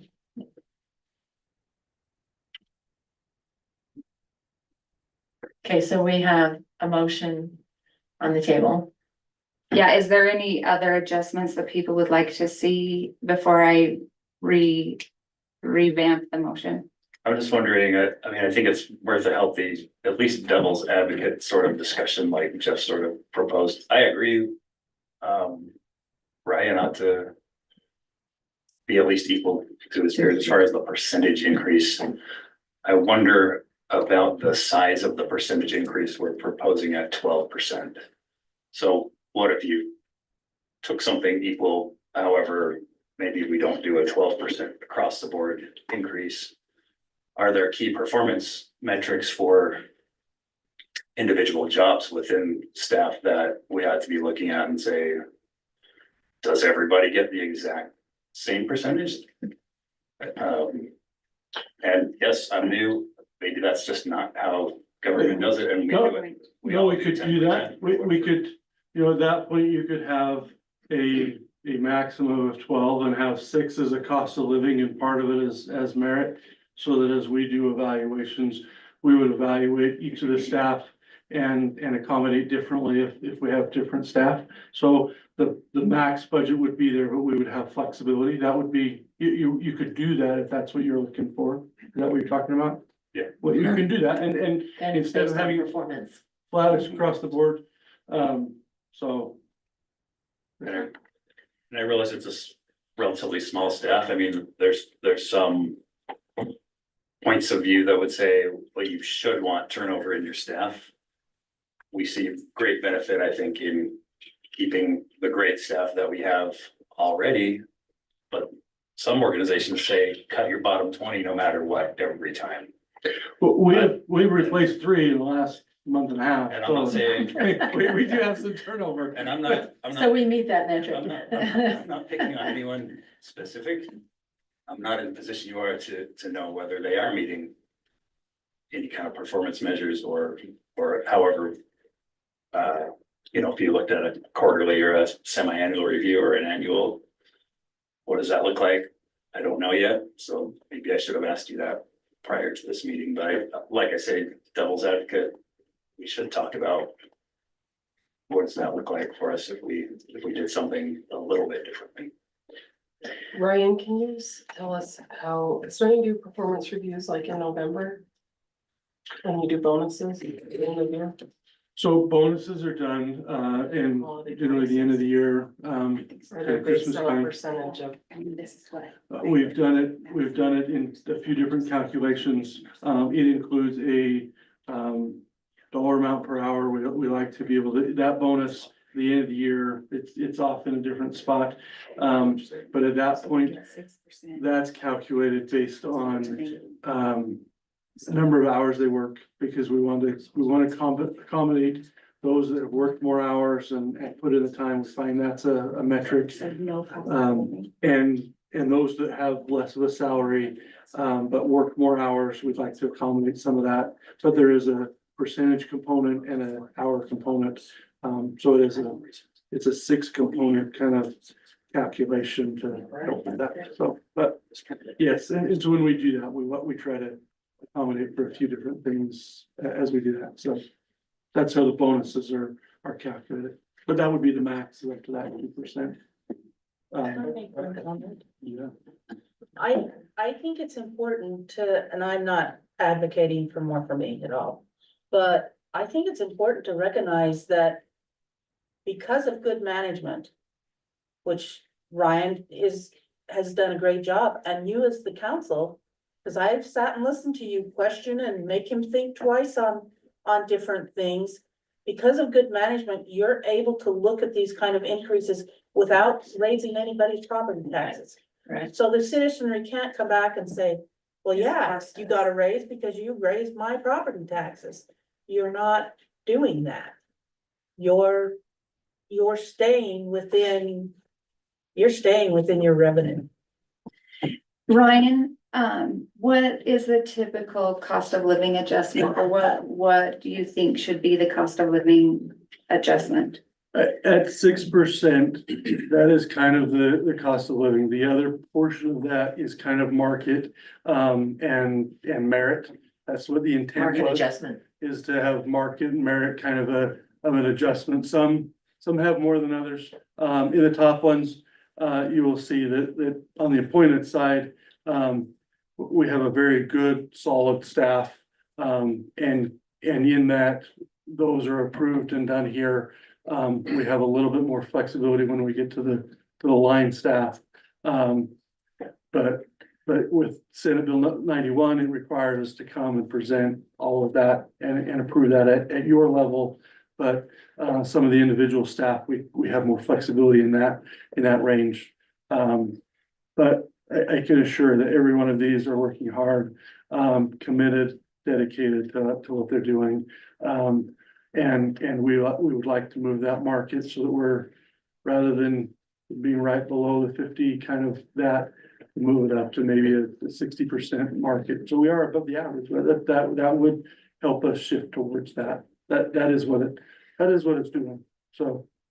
But 6 is the cost of living, the other 6 is the merit and market shift. I think that doubling the mayor's salary is probably too much. Do you think the mayor job is twice as much work as a council job? Oh, without question. It is, but, I just think that it puts it outside the market of what's. So, and I was thinking not doubling the mayor's salary, but having the mayor's salary be double what the council is. So it wouldn't be a double of the mayor's salary. Okay. That's what I took it to, the 18, yeah. Okay. Yeah. 19. I do think it's interesting when we look at the numbers that the state mandated that all the judges have a 13% increase. They required that. Yeah, I'm like, why don't we just give everyone 13%? If that's what they feel It's is good for the judge, it's good for. it's the good for council. everyone. Not the council. The council, it's fine. We're at a good median. But What do you guys think about doing a 9% 3? So doing the 3% on merit and 9% for the other. So the 12% potential is within the budget, but there's more of that merit. We're doing 8-4. why not 6-6?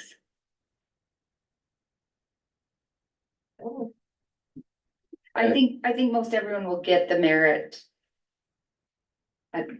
adjustment. But I don't know where it should be, but if Ryan says 6, if he says that based on the numbers he was calculating, 6% was cost of living and 6% was merit. Why not just go with that? Was the cost of living increase in the salary study? So it's more CPI based, so it's more calculated CPI and what the change over time has been. So it's data driven based It's on. data inflation, driven. Based almost. Ryan, you might want to put the mic closer. Just in case people are listening. You Yeah. probably Yeah, know- I'm you happy to probably share. know how many people are listening. Yeah, I do know, my wife was on for a little while, I think it's just her and I still watching, but. Well, we want She's your like, wife is on he camera. ever gonna be home? I just appreciate that she's so supportive, so, yeah, at that point, if I look at the CPI, you'll see that the half, we've seen a variation, but between the 4.5 for the council side and the 5.7 in that range. I picked on the little higher side on the staff side and a little lower because I knew there was pressure on the council side, but in reality, that's your CPI for the mountain region for the consumer change over time. So it's data driven. That's where I get my number. But you'll find most of my numbers are data driven. They tell the story. Everything is data driven. And then when we talk about an increase in mayor's salary to double council. If my number's right, and I just looked at it based on the 24 numbers, that's a 38% increase. And I think that's a What's your lot. purple? I think it's a lot. What's a 12% increase? I don't my notepads on my phone. stuck Ryan, away, what's the so 12% increase I of run the my mayor's own numbers. salary? 13, 18. 1662. No, I think you're taking it off the effective one after the increase. You gotta take it off 13,850. 13,850. 13,850. Multiplied by 0.12, 1662. Times 1.12, right? 1551, 15. Yeah, oh, I was just saying that just the amount of the increase, not the total salary, Oh, okay. the 12%, not the. So, yeah, I was just looking what it was after the increase. So you, two ways to run that, Matt. Exactly. You don't, I'm just. Being the mayor, it's like a full-time job. For sort you. I mean, I'm just thinking. I've never had a part-time job. If people are running, I've been paid part-time. people are But I've running never for had a part-time. mayor, they probably shouldn't have a full-time job. No. If they're running for mayor, cause that'll become their. Well, So- there's a so if lot you're to it. running to be voted in as mayor. Make sure you. That Don't you have a have time. full-time job. Yeah. Well, I don't know if you can draw that conclusion. Well, I'm just thinking, It just depends on what your full-time job. so we'd only like people to be in here and be paid what someone should be paid if they're full-time. Or putting in the hours you're putting in, cause that's what we're talking about that number right now. Full-time for a mayor could be a lot of after hours as well, after a normal day's We don't have work. the same number of hours, like, Can meetings stuff. I don't think you wanna draw that kind of conclusion at all. Cause you don't wanna preclude somebody from running for mayor. exactly, so you have someone get into the position that. They're voted in, but Don't have They're not time gonna to do put the it. time Yeah, in they don't to- have time. they're voted in, but now they have the compensation. That But that's- Kathleen has as a, But that's the public vote. right, They know what the salary is, and if people vote them in with the job they have and whatever they have, that's what the people have chosen. You can't exclude them from choosing that person. no, I'm not, I'm just talking.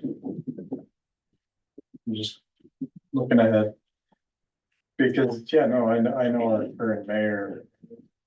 I don't know who's gonna put in more time.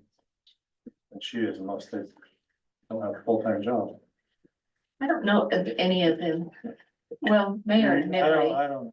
Mayor I haven't Midley has done my a, research on the history of mayors and Then it's like half. the time they put in and. And he's transitioning, that's what Larry told me. but my job, I do put in a lot of time, but it would be much bigger if we didn't have such a good city manager. And I agree 100% on the city manager.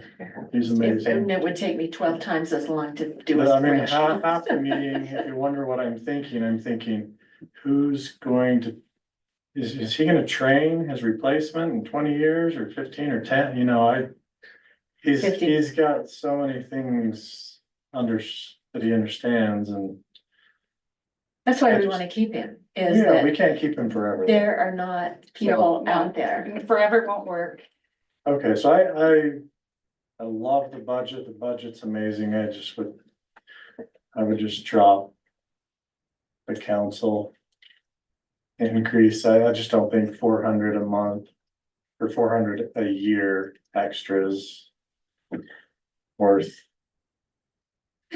Any comments from public? It's a And I'm not- statement. It's more a statement than a living kind So- of thing. No, I mean, Because that's my opinion. Yeah, I don't like negative public comments either and, but I do think that having an annual increase helps to mitigate future jumps.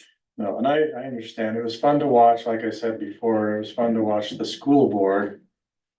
I went to the meeting where they approved their own jump from 350 to 750. It was just fun to watch them. Struggle. They didn't struggle at all. Oh, It was just bam, bam, bam. And I'm pretty sure it went from 350 to somewhere around 750. So Well, we will always struggle. I would struggle with that jump, I understand, but I just, Can I make a suggestion? 400 extra a year, That's only $33 a month. you know, so it's a statement. Kind of depends on what you yourself What's put a into the statement? job. a statement that we're, I mean, we're That we going. value what the council members do. Yeah, Now it has a comment. okay, We need to approve a budget before we leave tonight. And, all of the things that have been discussed and proposed, I think are all like good valid discussion points. But I think it's obvious that we all kind of have different feelings by each one. So maybe we can approve each change independently. Otherwise, I don't know I like that we're that. gonna get to a majority of yes. So the first one, the first motion would be the approval of the budget as it stands with the feral cat adjustment of $2,000. So then you say we vote on that, and then we vote on these other, Yeah, I think so. Because is that okay to do, Ty? You want 3 separate approving motions for one ordinance? Probably just approve the feral cat piece, adding the feral cat piece, because you're not approving the budget. Oh, so we don't approve the budget till the end. So you could, yeah, so you nest it, Okay. so you approve an amendment to the budget of, an amendment of the Feral budget of, cats. and for each of them that you make the amendment. And then the original motion has been amended to each of those, and that amendment either passes or fails. Okay, so Kathleen, can I make a motion that we amend the budget? With a feral cat budget adjustment of $2,000. I'll second that. We have a motion and a second. Further discussion? That's 20 cats, right? No, we. Yeah. Okay. So we don't get 400, the cats get 2,000. You divide that with How much $10 per cat? Yeah, that was really quick. Okay. $10 per cat or 20 per cat? $100 per cat. Okay, we have a motion, That per year? we have a second. Well, no more discussion, all in favor? Aye.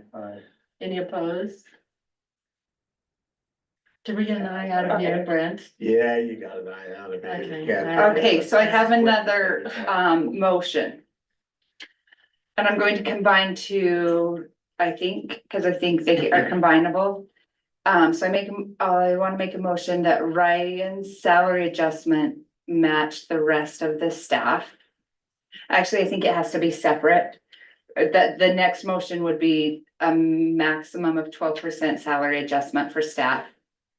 6 based on merit, 6 on cost of living. Can those be combined? I think so. You can combine them, but it's whether the motion passes or fails. Okay, let's try combining them, and so that would be my motion. State it again. Ryan's salary adjustment will match the rest of the staff with a maximum of 12% salary adjustment for Ryan and the staff, 6% based on merit and 6% cost of living adjustment. So it's minimum of 6, maximum of 12. So you're saying Based on merit. Everyone gets 6 and then there's a merit of. Up to 6%. Okay, so we have a motion. We have a second. I'll second it, unless anybody else wants a turn. Okay, so we have a motion and a second. Further discussion? Brent? No further discussion from me. I'm in Okay. favor of it. The look on your face said I have discussion in me. Okay. I just have to smile. It's in there, it's Yeah, in there, it's in but there. he's It's just not he's coming out. yeah, he's holding back. Okay, all in favor? Aye. Aye. Any opposed? Motion carries. Okay, Okay, I got another motion. go for it. My motion is that the mayor's salary be double the council salary, since their hourly expectation is double the council. Okay, we have a motion. I think that's a big jump, so I feel like maybe we should make it effective with the next election cycle. I'm fine with, I'll amend it to be with the next election cycle. Okay, I would second that. okay. We have a motion, we have a second. Further discussion? I still just think that's a lot at 38% jump is, It's pretty hefty. that's kind of a lot. I mean, dollar wise, you could say, well, no, it's not. But that way Since we're the looking at citizens percentages. know what they're getting into. They get the vote. Do you have a different percentage that you Would recommend, suggest? What's the, since I can't read that offhand, what's the proposed increase? Like 4.5%, which was dollar wise what? Well, for everybody, it would have been $2,700. It's the difference the between year. 13,850 and 14,870. $100? I would be more comfortable with 621. a lower amount. But this isn't coming to you, it's coming to the next But meeting. even then, I still speak as a mayor. And looking at that, that's a big percentage jump, which is bigger than most other places. Janelle and I haven't talked about this, but I'd really like her to run for mayor, and I know she could bill at like $200 an hour.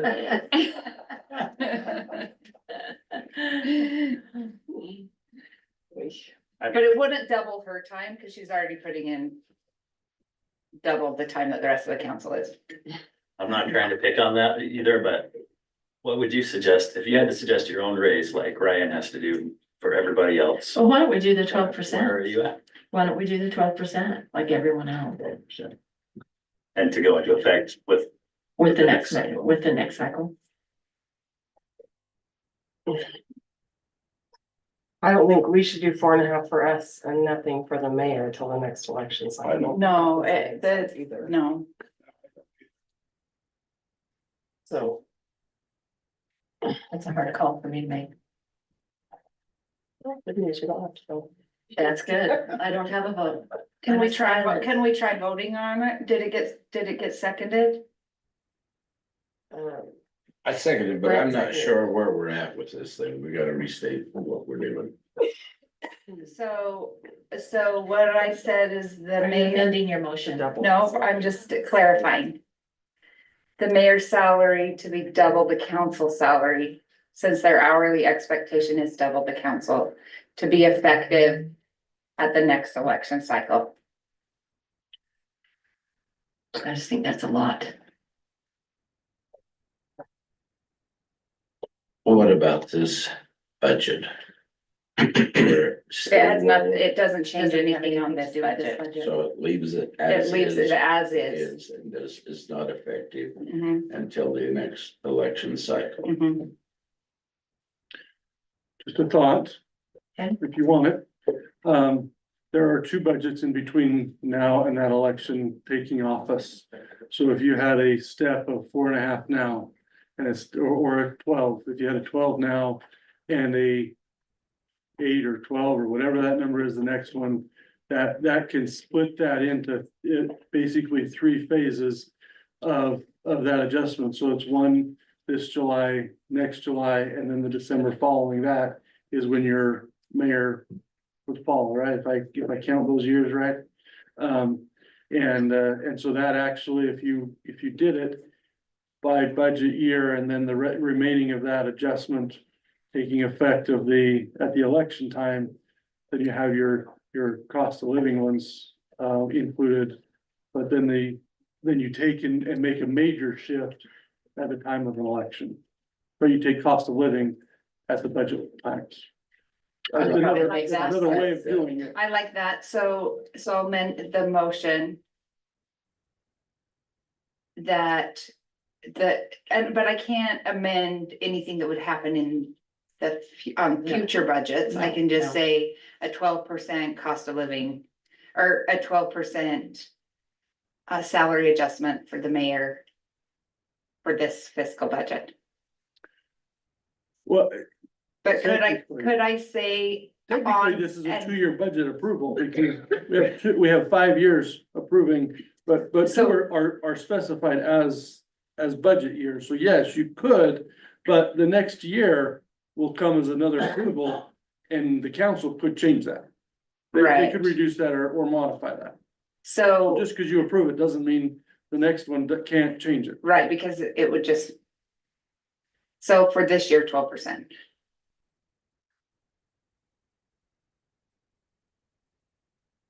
What do you guys think?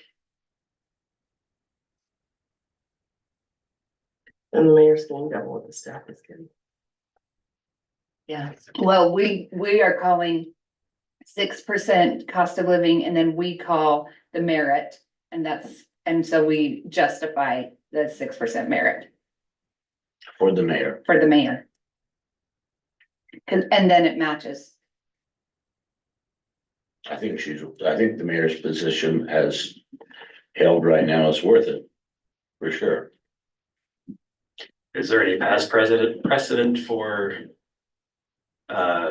merit increases for a mayor or council in other cities?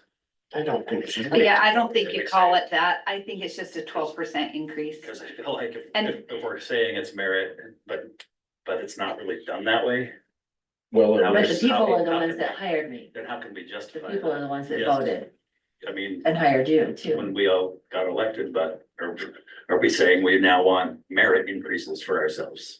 No, Because I think But- that sets a I don't know if I want to call it dangerous and go that far, but we're setting a That's not the for intention, ourselves or right? for That's future, not the point. for Yeah. future councils. Right. and we don't call it merit in the notes or minutes or the motion. It's just, to me, that's how you justify the 12%. Yeah. That's still quite a bit. I know you don't need it, but as I've considered running for mayor, I've thought, do I get a part-time job or do I run for mayor? Well, I could make 60,000 with a part-time job, or I could make 12 with mayor, and that matters. Mhm. And to anyone who's supporting a family, and like Jeff was saying about you can't be mayor and have a full-time job. Well, maybe we can't pigeonhole that, but it'd be pretty darn tough. And so it does need to compensate enough that someone who's not retired could run for mayor. good point. Yeah, I mean, right, the way it is right now, if you are not retired, you cannot, most people, not everyone, but I would say almost everyone, can't justify running for mayor because it's a part-time job that you do for goodwill mostly. Well, and sometimes those that could afford to be there are not the ones you really want there. Right. By giving compensation, like Jeff said, then maybe you do get somebody who's well qualified to be there to fill that position. And so the market expands out there who would be interested in being the mayor versus only those who could justify being mayor because they were retired or something else. Retired, but didn't want to stop working, That's right. had enough money, getting money, They and just, want to serve the community and Right. not stop working. But the way it is right now, you pretty much have to be retired to be the mayor. good point. Said it good, Jeff. Which narrows out four of us from running for mayor. So, like how, Five. I'm retired, now I'm running for mayor. so like, how does that work? But do you really want someone who has a full-time job who's working No. 40 or 50 hours to even do that anyway? Because if you're saying you work 20 hours plus, I've watched They're some not of the other gonna- mayors that they're not do gonna- have other jobs. they're gonna It's not have the time to put that mayoral duty into place in their lives, and they're not, and especially if they have family or other obligations beyond work, that's not gonna fly in my. Right, which is why I'm saying if you compensate, then someone who can work part-time could be mayor. Be working less. Yeah. If they own their own business or something like that, and it would Flexibility. give them flexibility, yeah. Okay, so the motion will be that we do a salary adjustment of 12% for the mayor with the following year budget, with the 2025 budget. Okay, we have a motion. We have a second? I'd second that. Just to clarify, was there no vote on the previous budget of the No, it was just, She's still, she's it was, amending. it was amended because there were council members concerned about a big jump. Okay, so we have a motion and a second. Further discussion? And so does 12% put it at about 15.5? Just for clarification.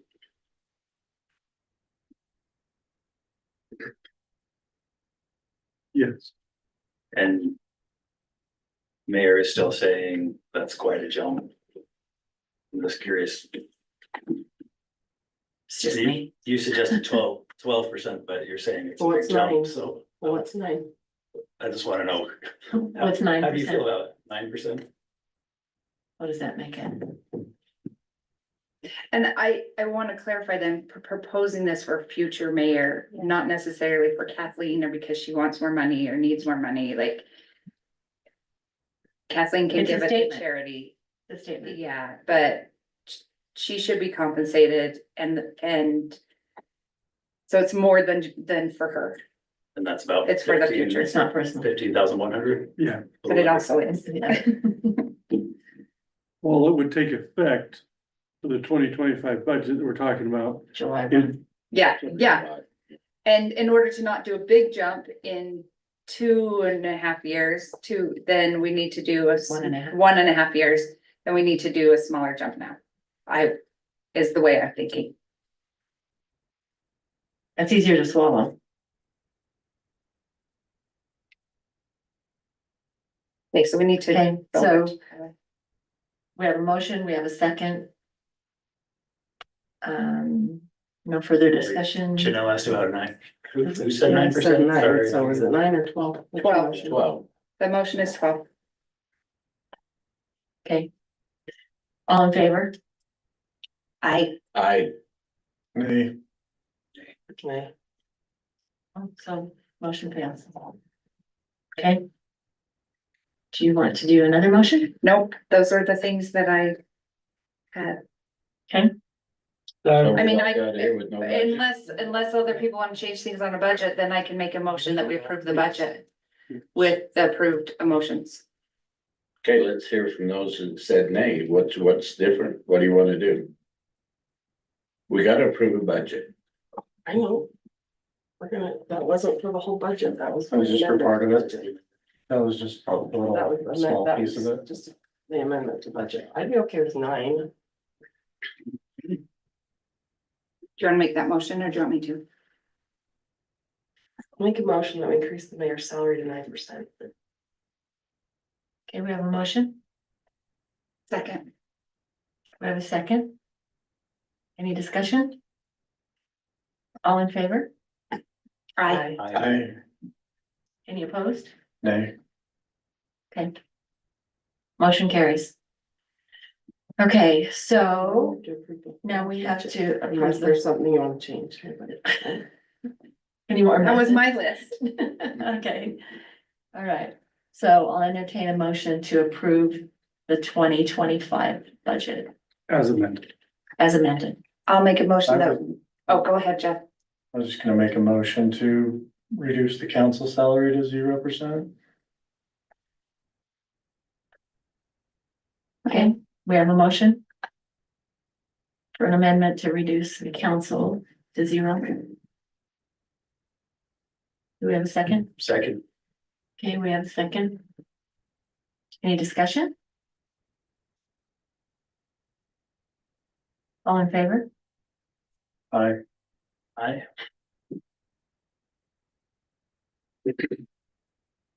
Any against? Nay. Nay. Nay. Okay, motion fails. Okay, so we still need to approve the budget. So unless anyone has anything else, I will make a motion that we approve the 2025 budget with approved amendments as amended. Okay, I'll second so that. we have a motion and a second.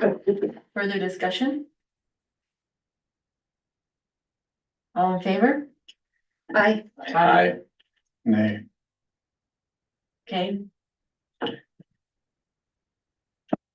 One opposed, Motion carries. Okay. That was lots of fun. That was pretty good. Okay. So. We're done with the agenda. Do we have other business? We need council report, I mean, staff reports. We have missed them the last few. And where's council Rob? meetings. I'll give Rob staff report real quick. Okay. He's been on a water leak and Where's has covered a few water leaks. One was up on Grandview. He offered to come in muddy and wet, and I said, no, you just go home and I'll cover whenever you need. So Back mud in here. I took the prerogative to just let him to go home and he's been out late, fixing water leaks and, Why is that? All of a sudden, we've got some water leaks. We always have water leaks. Oh, That's why we have a water department. We take care of them because they stay out until it just seems like wee we've hours. had a bunch. And we just have, I mean, it's an aging system. We'll have an aging system. So For ages.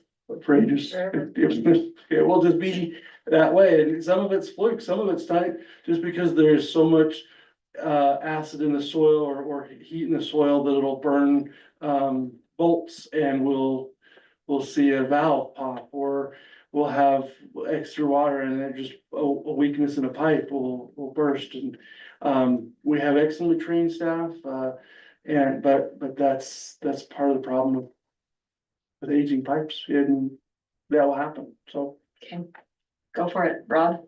so that's, at that point, we've got a garbage service, that's operating. And Rob's been very instrumental in trying to make sure we get that running.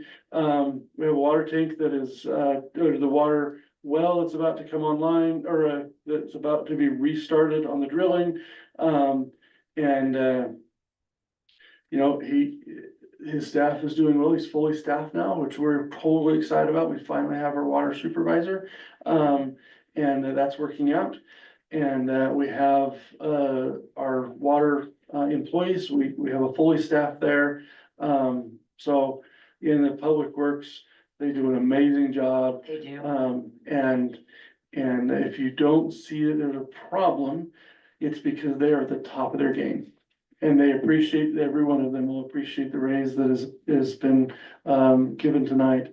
And they will all appreciate that. They are a good group of great people trying to serve the residents and really don't get seen when things are going really well.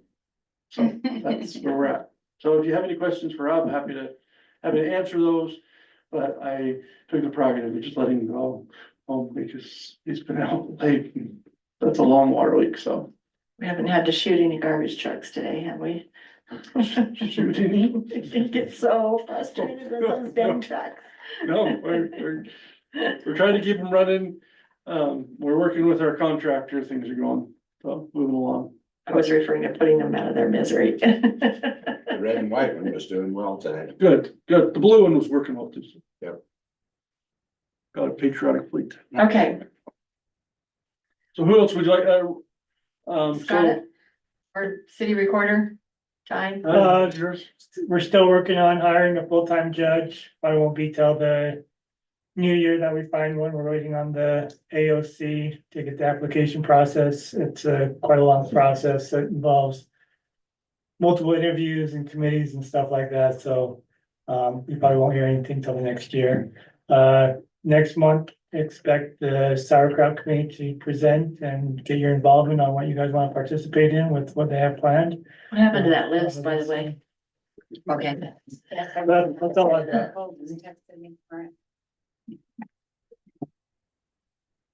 We've got, four phases of two existing developments that have preliminary plat approval that are coming in for final plat approval, two in the vineyard, which will finish out the vineyard phases 5 and 6. And, the vineyards on the north end of the city, the Providence Highlands on the southeast end of the city, and it will be phases 4 and 5 on that phase 4 is going to be the phase that connects the road. From the upper road down to Grandview Drive. Phase 5, actually, all the homes front Grandview Drive, so you'll see improvements on Grandview Drive. We've got another applicant that hasn't made formal application yet, but they will be probably coming to present a rezone and to develop about another 30 or so lots in the northern area of the city. I'm not gonna get any more specific than that because we don't have anything about that. Formally, we met as a land use authority to discuss the extension of construction for the Spring Creek apartment complex. They had illness, they had supply chain, they had everything that everybody else had. I think the illness issue was the biggest thing. It was one of their primary investors and it was kind of touch and go there for a bit. They feel like they're in a position where they can come back and they can begin that project and get that project finished. They committed to getting it done within 6 months. I don't know if they've got some kind of a magic hat, but not the buildings, of course, but the infrastructure and it's the Spring Creek townhomes that are just behind the movie theaters to the north of the movie theaters. East of Parsons. Are they subject to the design standard changes? that we No, made? When does their 'Cause they're- application expire? their everything was approved. It's their construction that expired. And they've got their 6-month construction window. So they did not, all of their applications were approved. They didn't let an application expire, but they did have their construction timeframe expire, but we do allow up to three extensions, actually. So, And this is their first. yeah, this is their first. And they're working with some other business partners locally, not to do the construction, but local partners to get involved with the actual, I think, development of the units and how they'll be managed and whatnot. So we'll see that coming. Thank you very much for approving the budget. I always can spend whatever money you give me. I appreciate that. But I'm really more thankful in what you approved just in the overall budget, so that we can keep providing the services and stuff that we do. I mean, I know that salaries are a huge chunk of the budget and they're important things to discuss, but that budget is a lot more than salaries. And so thank you so much for allowing us to continue to run park programs and drill wells and all of the many myriad of things that go into a city. And just as a citizen, actually, too, I actually think you need to increase your salaries, just like you do employees. I think that there's a value to council members.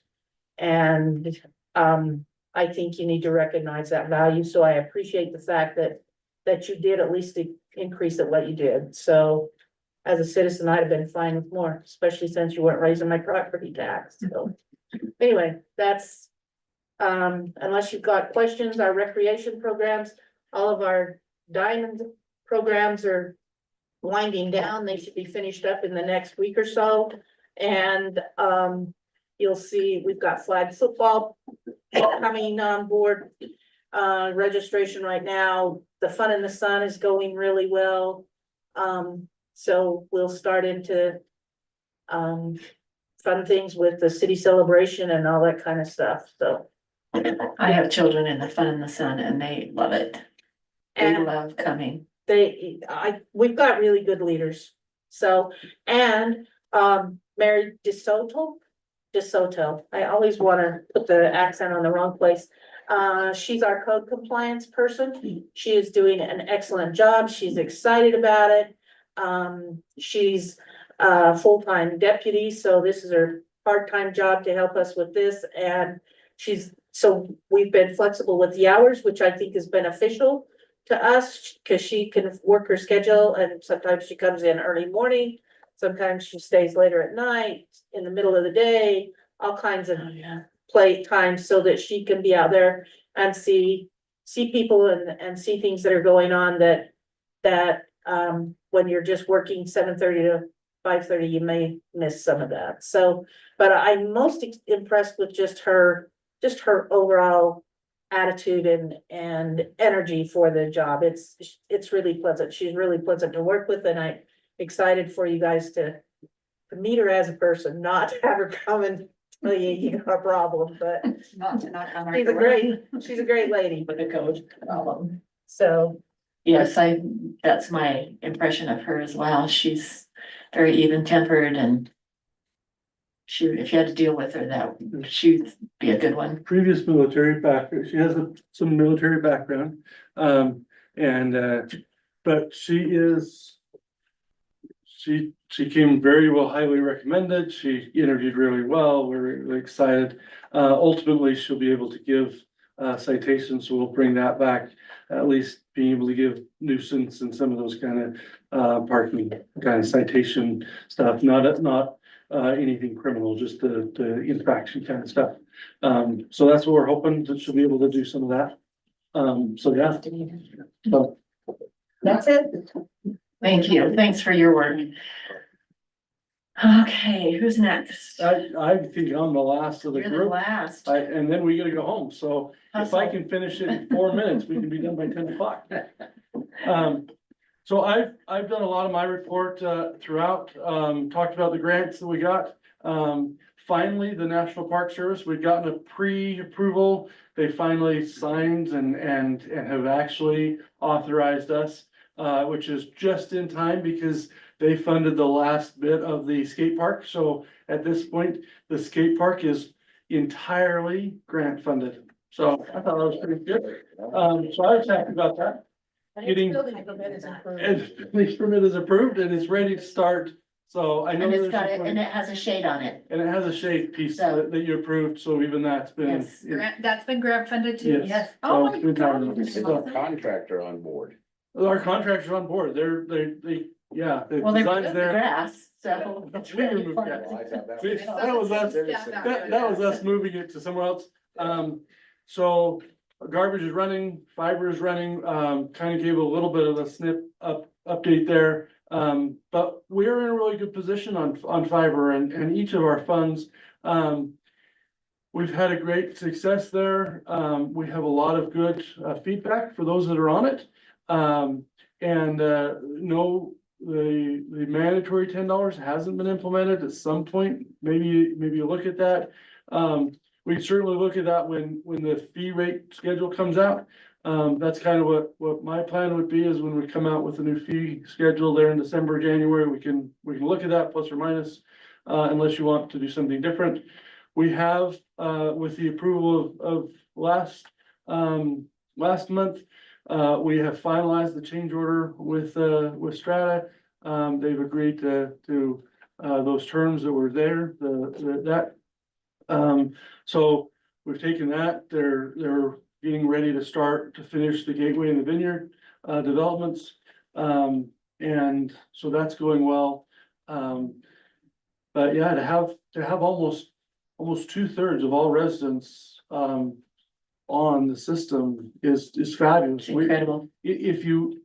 Whether you remember or not, we had an expectation of just shy of 400, 365, so anyway, short of that, that we needed on. And then if we had $10 from everybody else, that would kind of be the break even.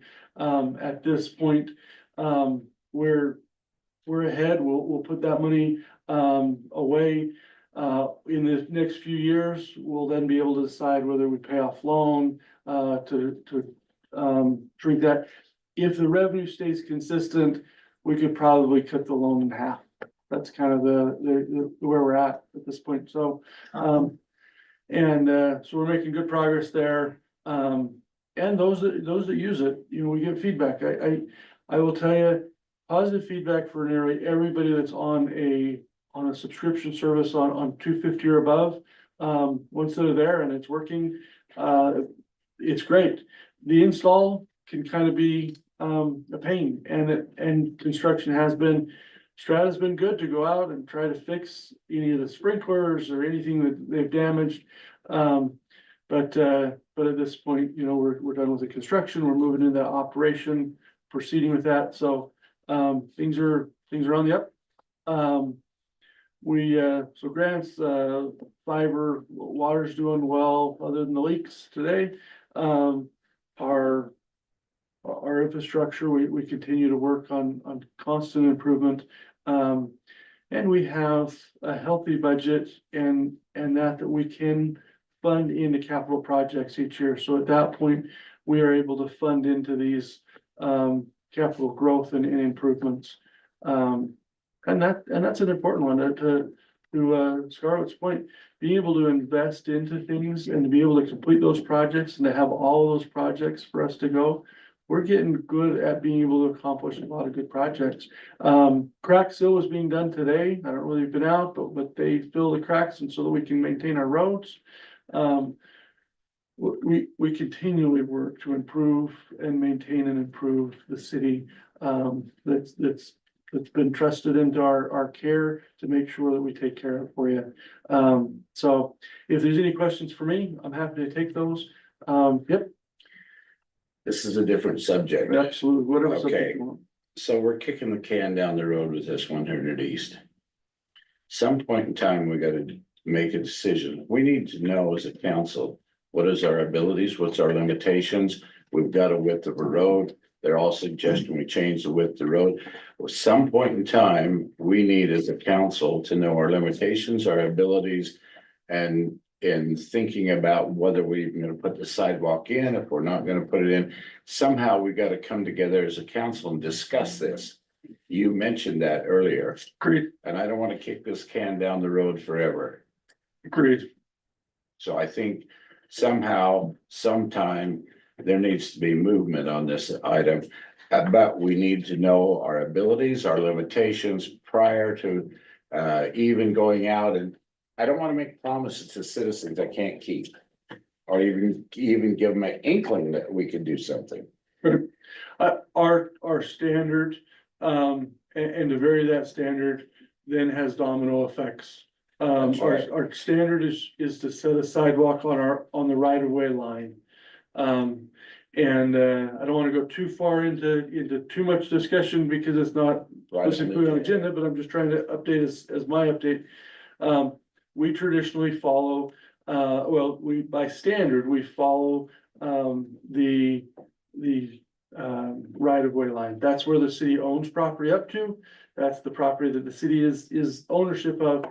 If you build your sidewalk anywhere inside of that, it is basically giving up that portion of property back. But this is the original platted city street. So to get property, it is different than most anywhere else because this was the right of way width that was formed as the city was formed. This wasn't as development and dedicated in. Pioneer plat. So this is Pioneer Plat that we're talking about. So at this point, when you give up property on a different spot, you return that to who dedicated it.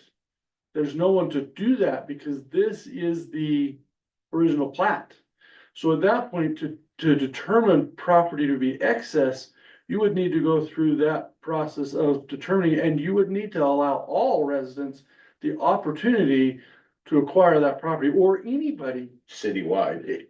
beyond citywide. Yeah. Anybody to be able to have a chance to be able to purchase that property that you determine to be excess.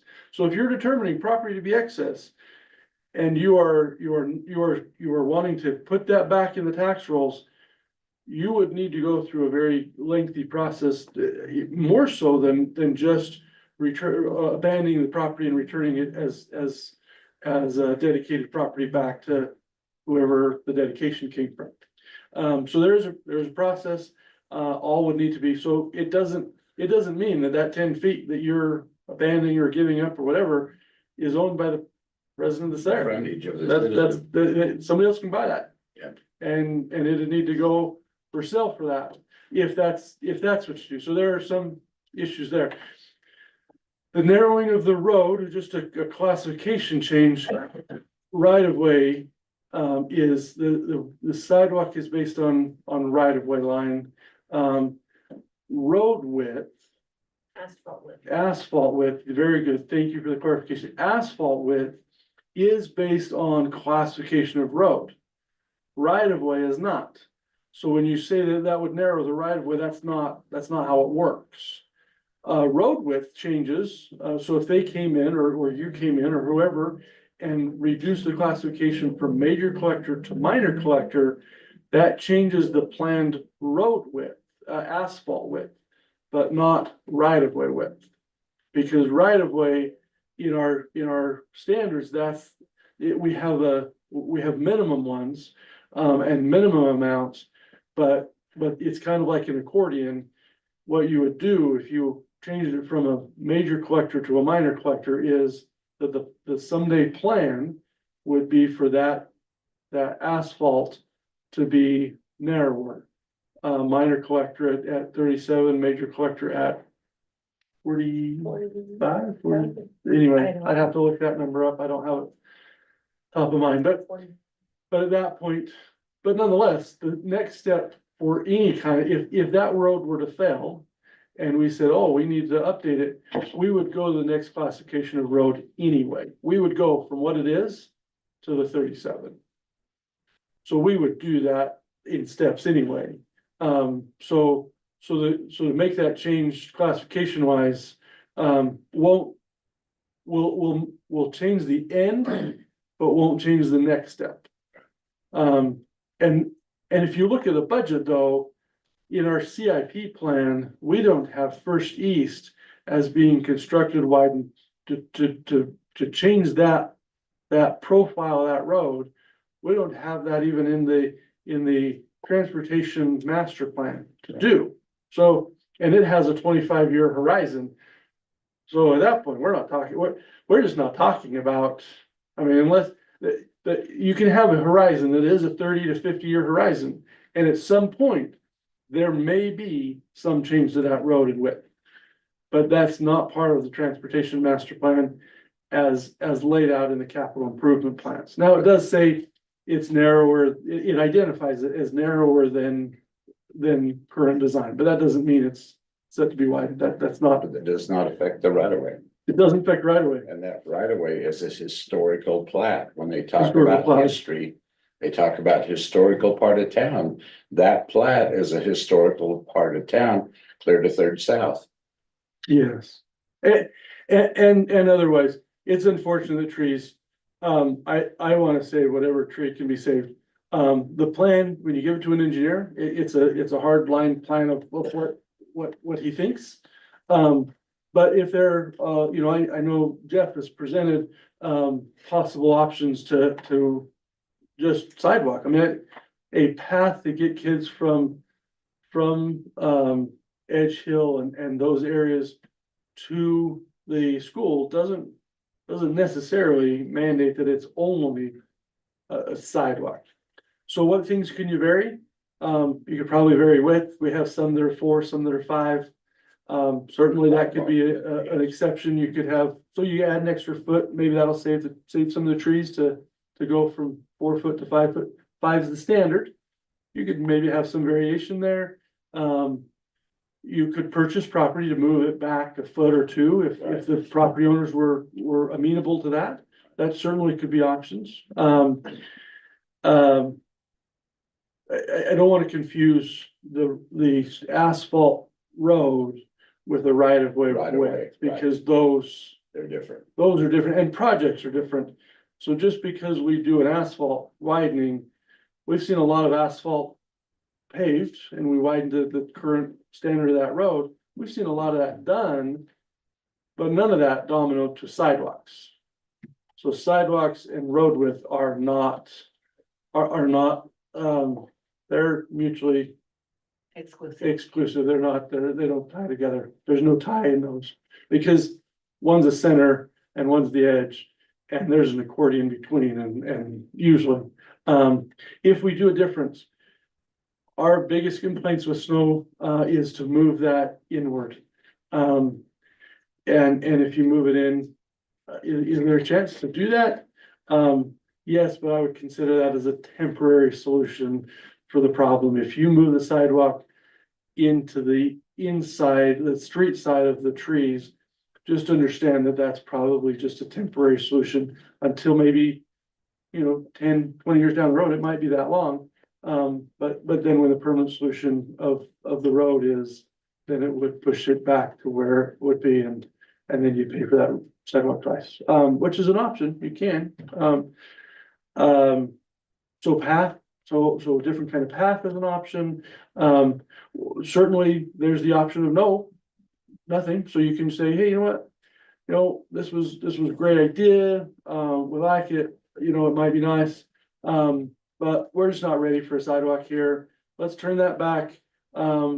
We'll turn the grant back and we'll move to a different sidewalk. And there's lots of different paths to work with sidewalk throughout town that we're trying to fix.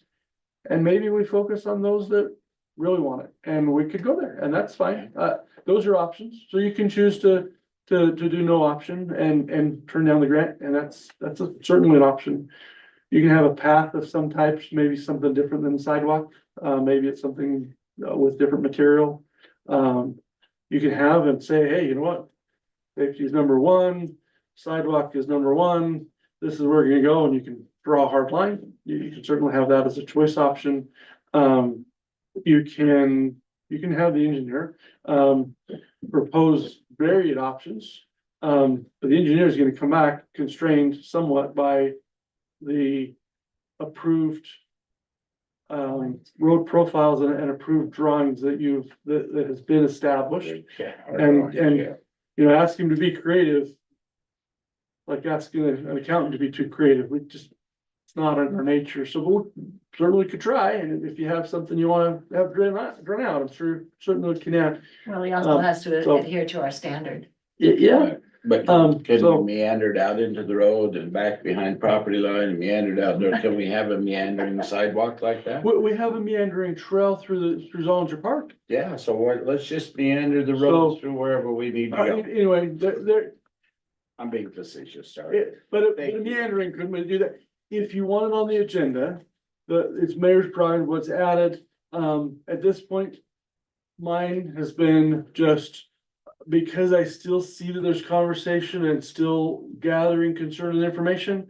I've kind of pulled back and said, rather than have the engineer be busy billing us for things, I said, let's calm down, let's hold off until we're ready, and then we can give you direction on what the next design step is. But I'm certainly interested in where that council is, where you want to go. And at some point, but I don't know that it has to be a rush and do. We waited 3 years for the funds to come available. We don't have to do it tomorrow. What's the deadline to keep the grant? I don't know that I have a deadline. Okay, I haven't got into that, but I would doubt that there's too firm a one. If we show that there's some progress at some points, I think they're gonna be flexible. Like you said, it's 3 years to get into the queue to get it. So they realize that there's some time frame that it takes us. So I don't want anybody to feel like we're gonna start tomorrow with a bulldozer or something, because that's just not how it works. The best case, even if next month you said, hey, this is what we want to do, we want to have it full force and get her done as designed, it still won't be done until next spring. At best case, that's the soonest I would expect it to even be done. I think myself that we owe it to the citizens to be proactive. And you make sure we've studied it. We've had some studies, we've got some more to do. We've been invited to other studies. I wanted to know our limitations and where we're at. And I do think that, and that doesn't have to be July, it doesn't have to be August, but we ought to, at some point in time, and for the citizens' sake that have the concerns, we ought to do something about it myself. I think that's what we ought to do. yeah, make a decision. Yeah, they don't At least keep address trying it. to yeah, so this does on and on Yeah. and on and on, yes. keep meeting, so we don't That's just keep okay, I've meeting. held it here long enough, but that's, thank you, Ryan. I That was appreciate it. helpful. I will entertain I'll make a a motion motion. that we close the meeting. Well, you Do I have got a a second? hand back there, you want to? Oh. Okay, now. No, it's 10. If I may, I just would like to make one quick comment, please. First, I just, We need your name. Justin Finley, please. Again, I'm a resident of First East between Center and First South. Yes. I just want to thank you all for your consideration, and I know that the conversations have not necessarily been easy. But I want to invite you all, especially over the next couple of weeks as the temperatures rise, take a walk down First East and imagine First East with no trees. Imagine what those lots will look like, and imagine our houses getting all that sun. So it's just something to think about, right? As we're planning moving forward. So, thank you. Thank you. Okay, we have a motion to adjourn. Did we get a second? I'll second that. Okay.